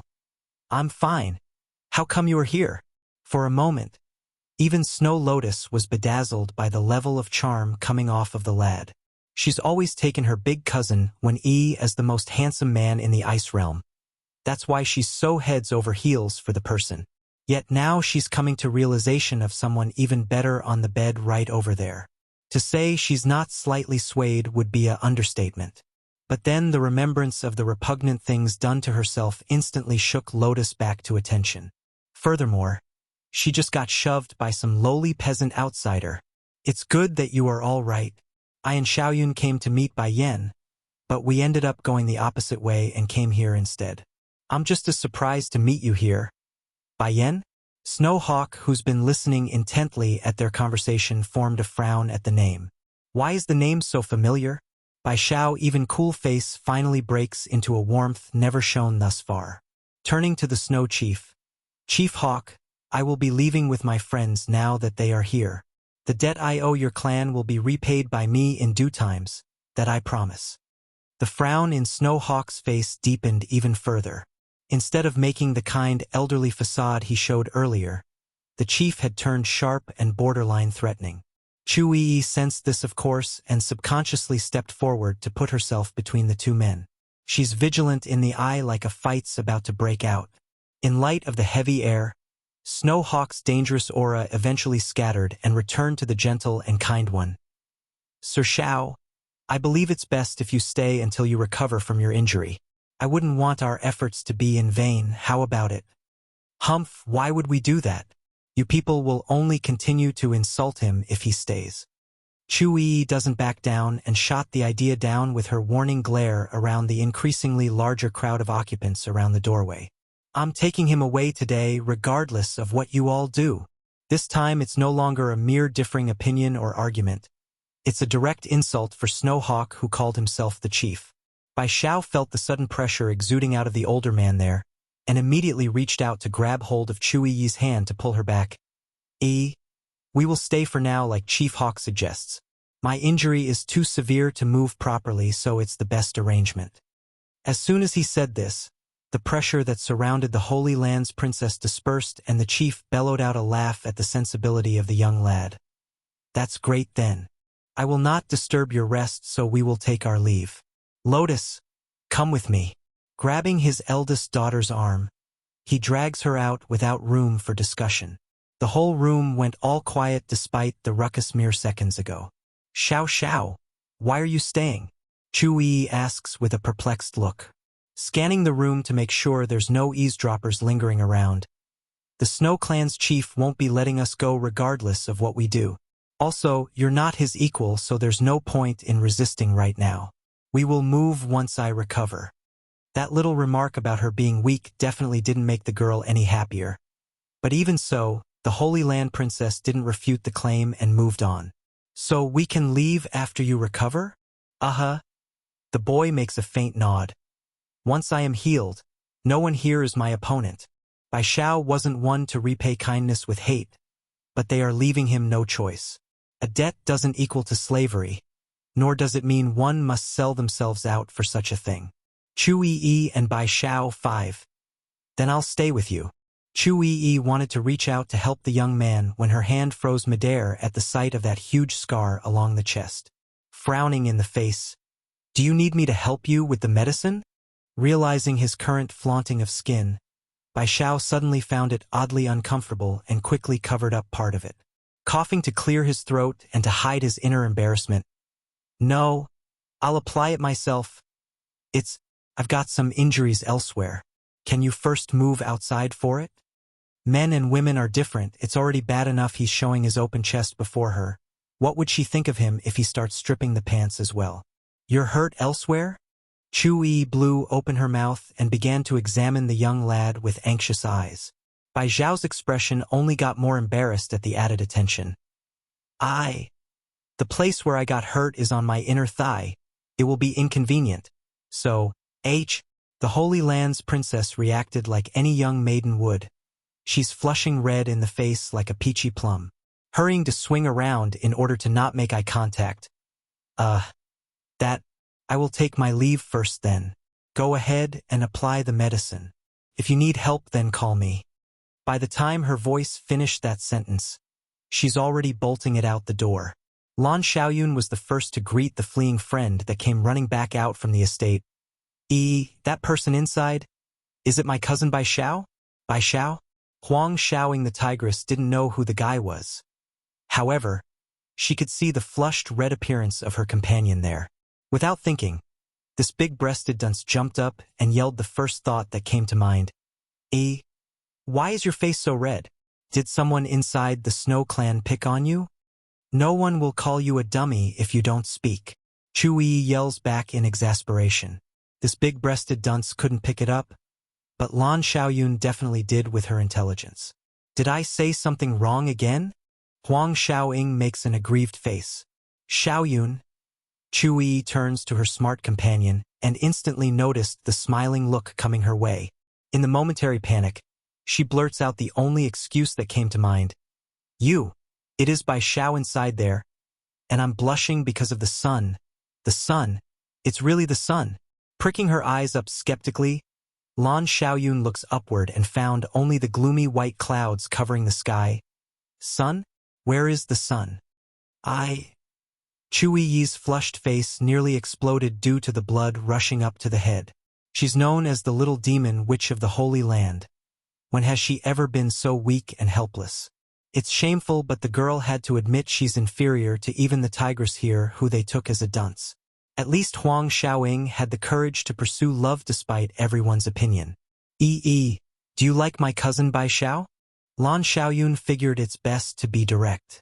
Pursing her lips into a thin line, Chu Yi stared at the ground for a long while before looking to for answering. "I like Bai Xiao. I've liked him since the day I saw him standing outside the burning Bai house." Chu Yi and Bai Xiao 6. Bai Yan wasn't the biological daughter of the Bai family, thus making it rather irrelevant even if she did destroy that household. However, Bai Zhao was different and remains truly born of that family, despite all the woes about their misdeeds. Toward someone that would go so far to stand with his sister, how could Chu Yi not fall heads over heels for him? "If," said Lan Xiaoyun with a smile, "Bai Yan finds out you're going to be her sister-in-law, she'll be very happy. Cousin Bai Yan have always liked you a lot." Chu Yi stared at the girl like cat having its tail stepped on. "Who said I'm going to be her sister-in-law?" "Bai Xiao. He still hasn't accepted me, and he doesn't even know I favor him yet." "Then you can tell him, you silly. Why wouldn't you tell him? But what would you do if Xiao Xiao rejected you?" Lan Xiaoyun suddenly got very serious with that question. Chu Yi suddenly fell into a daze like her soul got shattered into tatters with that possibility. "That's right, what if he turns me down, what then? Will he think of me being shameless if I refuse to let go? Will he think I'm one of those females? Would he hate me in the end?" The more she thought, the more anxious this Holy Land princess became. Or, I can hide it from him for now. It's fine to keep things as is like before. Rather than being rejected, She much prefers to keep things at a stalemate level of friends. Lan Xiaoyun understood the woes of her friend there, of course, raising a hand to pat that shoulder. That's your choice, and maybe then you can watch him marry and have children as well. By then you can even be the baby's godmother and name the kid. Chu Yi's little face got dreadfully white at the idea. She could tell Lan Xiaoyun was using this method to provoke her into confessing, but she just doesn't have the courage just yet. I'll try. Chu Yi's lips formed into a bittersweet line. I will try to be like Huang Xiaoying some more. She still hasn't given up despite suffering so many setbacks, so I shouldn't give up either. Bai Zhao's temperament have always been on the cooler side, the only exception being Bai Yan, his older sister. That's also the reason why Chu Yi felt so reluctant to confess. The only reason the boy was so gentle with them was because of Bai Yan's connection. Without that proud woman, they are barely worthy of being in the guy's view. Huang Xiaoying, who's been keeping quiet until now, finally commented with that pastry-stuffed mouth of hers. One really had to hand it to this tigress to eat at this moment. I did not suffer any setbacks, okay? Why do you two keep saying I did? It's so frustrating to be misunderstood because I've been doing very well so far. Chu Yi snapped to the tigress because she did not expect that. I thought Little Rice isn't accepting you, right? So what? Huang Xiaoying swallowed the pastry in one big gulp before replying. Sooner or later Little Rice will be mine. I've set my eyes on him already. That means I won't change my mind in this life. That actually brought a momentary stupor to Chu Yi's head. Before, she always thought of this tigress as a silly woman who only has breasts for brains. But now she's somewhat envious of her straightforward nature. I understand then. I will not give up. As long as he hasn't fallen in love with another, I won't give up either. Chu Yi and Bai Xiao, 7. Despite the topic being revolved around the young man inside her home, Snow Moon didn't actually realize this until they've reached this part. Stunned in the eyes. Sister Yi, are you saying that Bai Xiao inside is the one you like? You can say that. Chu Yi rubs her chin before narrowing those eyes in against the young girl. But you mustn't tell him this, otherwise I won't let Huang Xiaoying help you anymore. I see. Don't worry, I won't tell anyone, especially Sir Xiao. Snow Moon didn't get frightened by the warning tone. Rather got all cherry and made a zipping gesture around the lips to emphasize her will to keep quiet. Chu Yi had already liked this lovely lass from the start and only stayed distant due to that rude older sister. Now that she's able to meet her crush as well thanks to this chance meeting, her tone naturally returned to a softer one instead of the displeased version from earlier. You are a good child. Can you tell me what's the deal with your family clan? Why is your father forcing him to become your older sister's husband? Snow Moon puckers her lip into a frown at the mention. My family has a Millennium Ice Lotus in our possession before, and it took your friend Sir Xiao as its host by coincidence. Father believes he will become a great individual in the future because of that reasoning, hence his insistence on the marriage arrangement. But my sister Lotus, she has someone else she likes already. A Millennium Ice Lotus? What is that? How come I never heard of that before? Chu Yi rubs her chin at the odd name. Oh right, the one my older sister like is my big cousin Wen Yi. But I never did like that guy since I was young. I find him far too fake with that pretentious face of his. Are they really cousins? Chu Yi stares in surprise. I heard close relatives becoming a couple will have a higher chance of producing defective children. At that moment all three eyes fell 33 upon her. Who told you such nonsense? How come I never heard of such a thing? Lan Xiaoyun cuts in with her skeptical voice. I agree. I've never heard of these things either, so it mustn't be true. Huang Xiaoying also nodded in agreement. Her tiger clan has plenty of their members partnering with close relatives. If it spread that their offspring are defective for this reasoning, then it would be a scandal. It's Bai Yan who told me this. Chu Yi blandly answers, her voice deadpan and flat. Without surprise, that causes Lan Xiaoyun to loosen her frowning face. If it's my cousin who said it, then it must be true. Ms. Moon, you should tell your older sister this. Otherwise their children will become defective in some way when born. I agree. Huang Xiaoying nods her head proudly for some reason. Out of consideration for your love for the three-striped tiger, I suggest you stay away from that cousin of yours lest he gets funny ideas about you afterwards. I will also tell my father to mandate distancing of close relatives in marriage arrangements. Chui forced a hard look at this tigress due to the quick turn of attitude. That's not what you said just now. Snow Moon also became dumbfounded due to the lack of integrity about where these girls stew. She's simply never seen anyone changing their attitudes so quickly. No matter who your older sister likes, my cousin Xiao Xiao won't be marrying her regardless. Lan Xiaoyun bites down on her lip at the remembrance of the past. No one can force that guy into anything if he doesn't will it. Framed 3. What do we do? My father will not let Sir Xiao go at this rate. If he finds out Sister Yi here likes him too, then he will surely kick her out. Snow Moon frowns and said it worriedly. Casting a glance at the tigress, Chui wanted to confirm some details first. Hey Big Breast, are you able to overcome these people from the Snow Clan if we end up in a fight? Huang Xiaoing shook her head honestly. I can't beat them. Both of you leave first and find Bai Yen for help. I'll stay behind with Xiao Xiao in case anything occurs during this period. Unless she watches over the young lad, Chui could never be at ease while they are here in the Snow Clan's home. No, I can't go. Huang Xiaoing shook her head desperately. I promised the princess to protect you too. If I leave, then who will do that? Ha! Don't take me as some weak maiden that needs protecting. I'm in no danger. Xiaoyun, go with her as well. She is so clumsy and road blind. I'm not comfortable leaving her go out alone. Chui sighs and shakes her own head in a helpless fashion at the arrangement. Okay, we'll be back very soon. Don't go anywhere without reason. Lan Xiaoyun immediately swings around and dragged the tigress along for the exit. Wait! You hold on. Huang Xiaoing wanted to cry because she hasn't forgotten about the three-striped tiger. If she leaves, then what about the tiger? Out of desperation, she pushed away her friend's hand and quickly took out a bottle and dagger from the storage bag.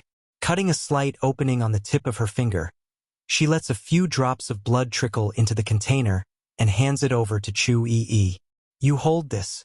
Although the blood is not as useful in comparison to having me around, the few drops in there should still be enough to keep this tiger at bay for now. Just don't do anything to provoke him until he's better. Chu Yi nodded after taking the bottle over, thus allowing the two girls to depart in assurance. She got careless and completely forgot about this other problem when suggesting them to leave. Thankfully, the tigress had kept this in mind and helped out. Sister Yi, are you going to end up as enemies to the Snow Clan? Snow Moon eventually asks in timid tone after seeing they are alone. This younger daughter of Snowhawk may be of a small age, but she too had noticed the heavy atmosphere in her moon as of late. I don't know. This answer from the Holy Land Princess was an honest one. She too doesn't know of what the future holds. If the Snow Clan use excessive force, then they too would be backed into a corner. By then, what other choice would she and Bai Xiao have? It's the main reason she sent her two companions away to look for Bai Yen. With the Demon Queen around, what do they have to fear? I see. Hanging her head dejectedly, Snow Moon could guess what's going to happen at this rate. But then her sad moon immediately got swiped away when she noticed the older sister's gaze. It's okay, Sister Yi. I won't go tattle on you to my father. I know my family's situation. I only hope my father won't make the wrong choice in this. He can be quite stubborn at times, but he's not a bad person at heart. Please know that. Feeling a tinge of guilt for putting such a young lass in this bind, the Holy Land Princess reaches out and caressed that small head in a comforting motion. Framed 1. Snow Clan's main gathering hall. Snowhawk sat high atop of his master chair as he gazes down at the two younglings before himself. I have something to discuss with Lotus in private. You can go back to your room first. Yes, uncle. Despite complying by arching his fist and turning for the exit, the young man had made a disgruntled face once he turned the other way. It's not surprising in this case, after all, he did work so hard just to get this far and winning the girl's fancy. Why should he be cast aside like an outsider when he wanted to be more? Lotus. Snowhawk returns his attention back to his daughter after making sure they're alone. You've been talking with Wen-yi again, haven't you? Hanging her head low in an almost guilty manner. Father, Cousin Wen-yi is way better than that Bai Xiao. Why are you so prejudiced towards him? Besides, what's so good about that Bai Xiao anyways? Didn't that outsider say he's without parents? Such a person has no status to speak of. Why are you comparing such a low-standing person to Big Cousin? The One Clan may not be comparable to the Snow Clan, but they're by no means weak in this frostbitten realm. However, in retrospect to Bai Zhao's connection with Bai Yan, the two could never be on the same stage. In fact, the Queen of the Demon Realm could easily overshadow every major power in this northern landscape if brought to the front. Lotus, I won't repeat myself again, so stop having those thoughts. You will not change my mind on the matter. I care not whether you accept the marriage or not, you will marry that boy, understand? The older man's expression had gotten stern and hard, and in my opinion, that Bai Xiao doesn't necessarily want to accept you. Lotus only sneered at that idea, cocking her chin high like a proud peacock. Don't make me laugh, father. That asshole is only pretending to not like me in order to trick me into liking him.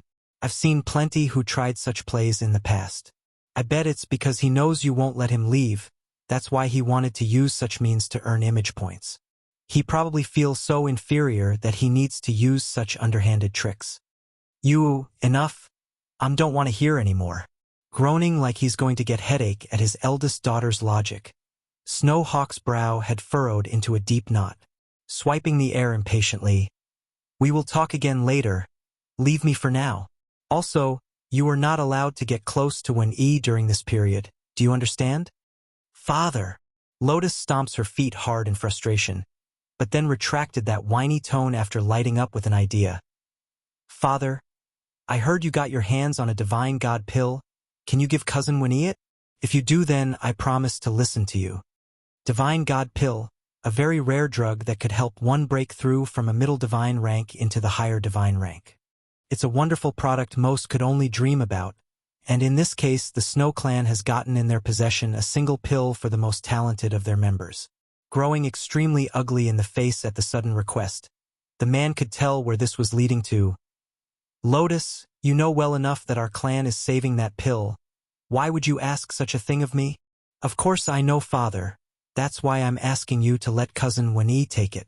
I know you and the elders are all looking for the most talented among the younger generation to use it upon, but you need to stop being biased towards Cousin Wen-yi. He's been stuck at the middle divine stage for so long. If he takes that divine god pill, then he will surely make a breakthrough. You know it too. He and I... Humph!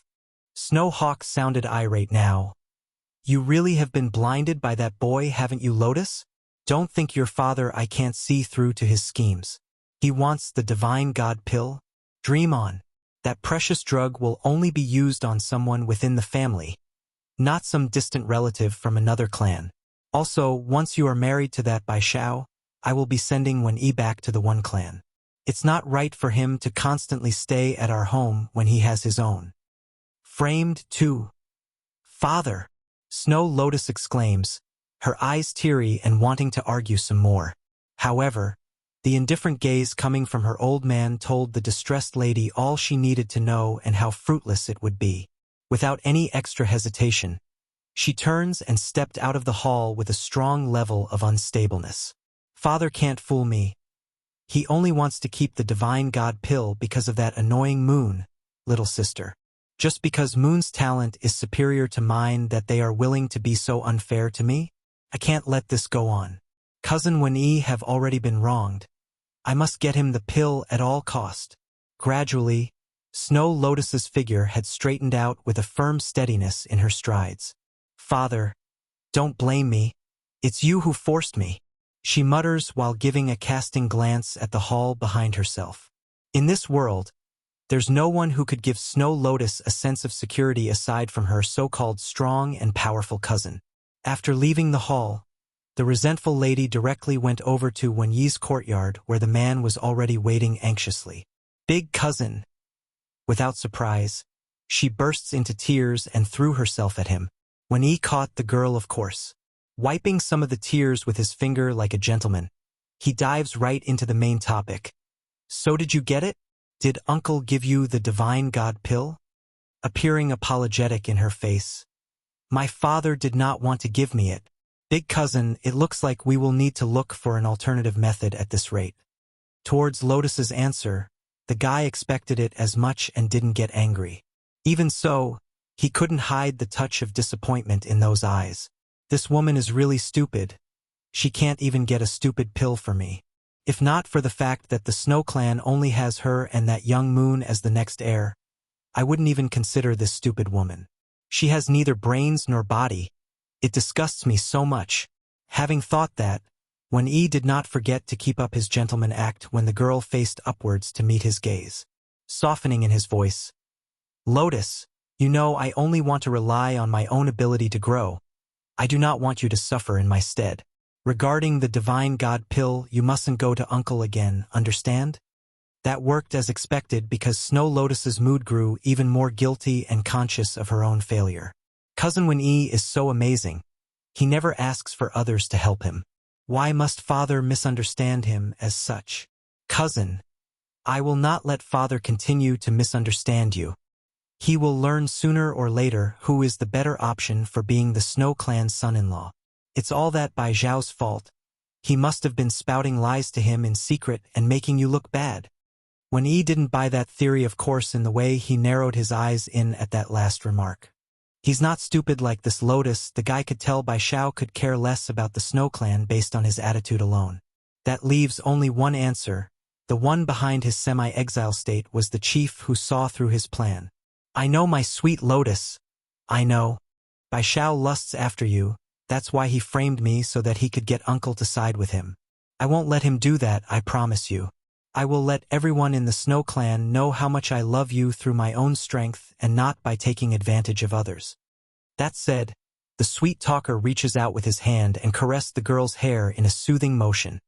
Those eyes radiating a doting love usually found in a pair of lovebirds. Framed 3. Big cousin, is it wrong for me being the eldest daughter of the Snow Clan? I didn't want to be born strong, nor did I choose this beautiful appearance of mine. They're all given to me by my mother. Why does fate like to toy with me as much? All those shameless men only know how to connive after me and refuse to stay away. If I could, I would rather abandon it all just to be with you. Reaching up to caress her own face, Snow Lotus appears both bitter and happy at the same time for her own life somehow. Those men at least had father blocking them away, so I didn't have to do anything. But now that asshole has father in his fingertips.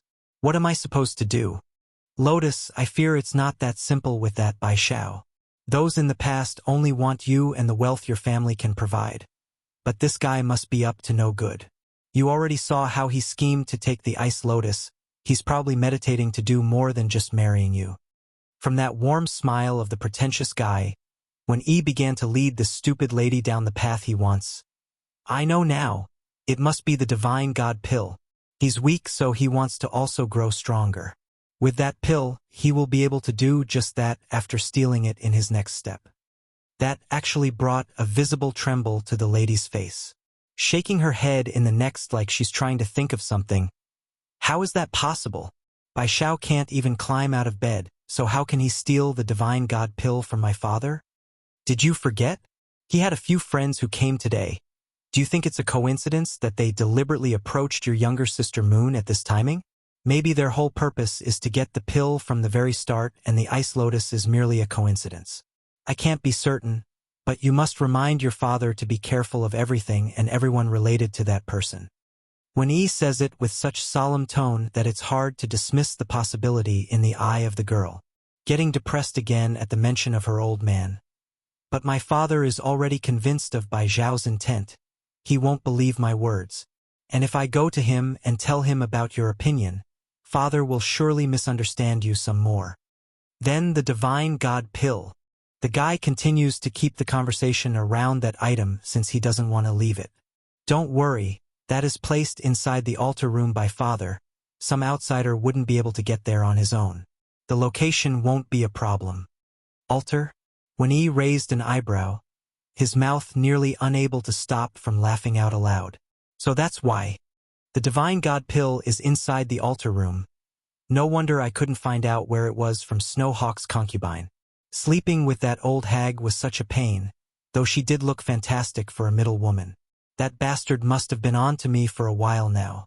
I need to finish up with my plan soon lest he acts against me. Softening up until his voice could melt hearts. I am relieved then, Lotus. You have no idea how worried I've been for you and your family since that outsider came into our lives. We must continue to be vigilant around that person.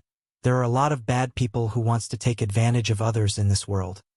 After saying that, the guy went ahead to lean down at the nearby rose patch and plucked a piece from the bush to offer it over to the girl.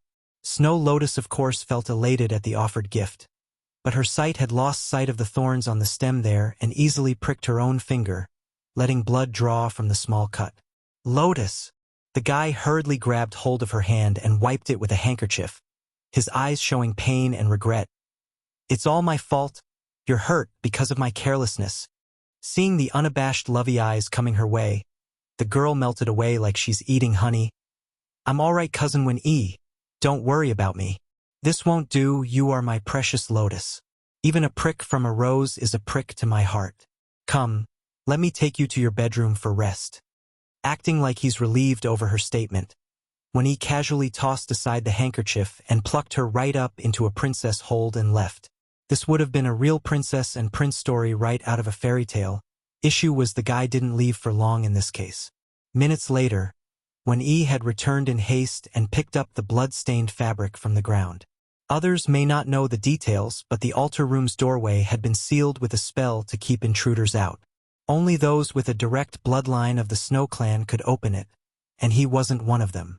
That's why he used the rose to get some from Lotus, and now he has it. Framed for. Compared to the tenseness of sneaking into the altar room half an hour ago, Wen-E only had joy right now in his eyes as he held the divine god pill high above his head for gazing. It took longer than he expected earlier, but he's got it now after locating the item inside a small compartment hidden behind the altar. With this, I will finally break into the high divine stage, and at that point no one can order me around anymore. Humph, I can also ditch that stupid woman and get a real one. Lotus can't even get a simple pill for me. What use is she in the future? Not long after the so-called gentleman's departure, Snow Lotus's figure also appeared at the altar room's entrance. Compared with the man's initial nervousness of being a thief, this oldest daughter of the Snow Clan was much calmer in the face. Why the stark contrast? Well, she knows well enough that her father wouldn't do anything even if it's discovered she stole the pill. After all, if anything happens, then who would marry Bai Xiao? Using a dagger to cut open a small wound along the fingertip, she lets the blood drip onto the door lock and shoved it open. Subsequently, the lady did as the guy did and searched all around for the supposed secret compartment. But instead of being elated once she located the spot, she only got irate and red in the face like an erupted volcano's. Where's the pill? Where's the divine god pill? Why is it gone? Did father transfer the item to another place? But that's not possible. Where else in the estate can father securely hide the pill? During her spiraling train of thoughts and possible ideas, Snow Lotus's eyes suddenly popped in wide astonishment like it sudden dawned on her. Bai Xiao and his friends just arrived. Then the divine god pill goes missing. It's too much of a coincidence. They must be the thief. They stole it. Someone come. Someone come right this instant. Snow Lotus cries out after standing up and immediately drew the nearest guards to come running. Miss, is something wrong? One of the leading men asks with rigid attention, gritting her teeth. The divine god pill has been stolen. Boom! Her words struck the guards thunderously, sending them all staring blankly and unable to process the sentence in full. To begin with, their missions has been to prevent anyone from approaching the altar room, and the only reason they left was because of Snow Lotus dismissing them a few hours ago. Then all of a sudden the divine god pill has gone missing? Anyone with a brain could tell who would take the blame in this case, and it wasn't the young lady. It's all Moon's fault. If it wasn't that girl delaying me earlier, then I would've. Stopping there to stomp her feet in frustration, Lotus began to let her wild thoughts run wild. Framed 5. Those responsible for guarding the place immediately got all fearful in their faces. Miss, how are we going to report this to the chief? There's another thing he didn't say though. If it wasn't for the big lady temporarily removing them from here, then it wouldn't have been possible for the divine god pill to go missing in the first place. At least not without them noticing beforehand at someone sneaking into the altar room and leaving them blindsided. Lotus glared hard at the group in front of herself. Just shut up and follow me. We're going to retrieve the divine god pill right now. Originally the group that's full of panicking adults gradually calmed down after hearing her words. What? The big lady knows where the pill is?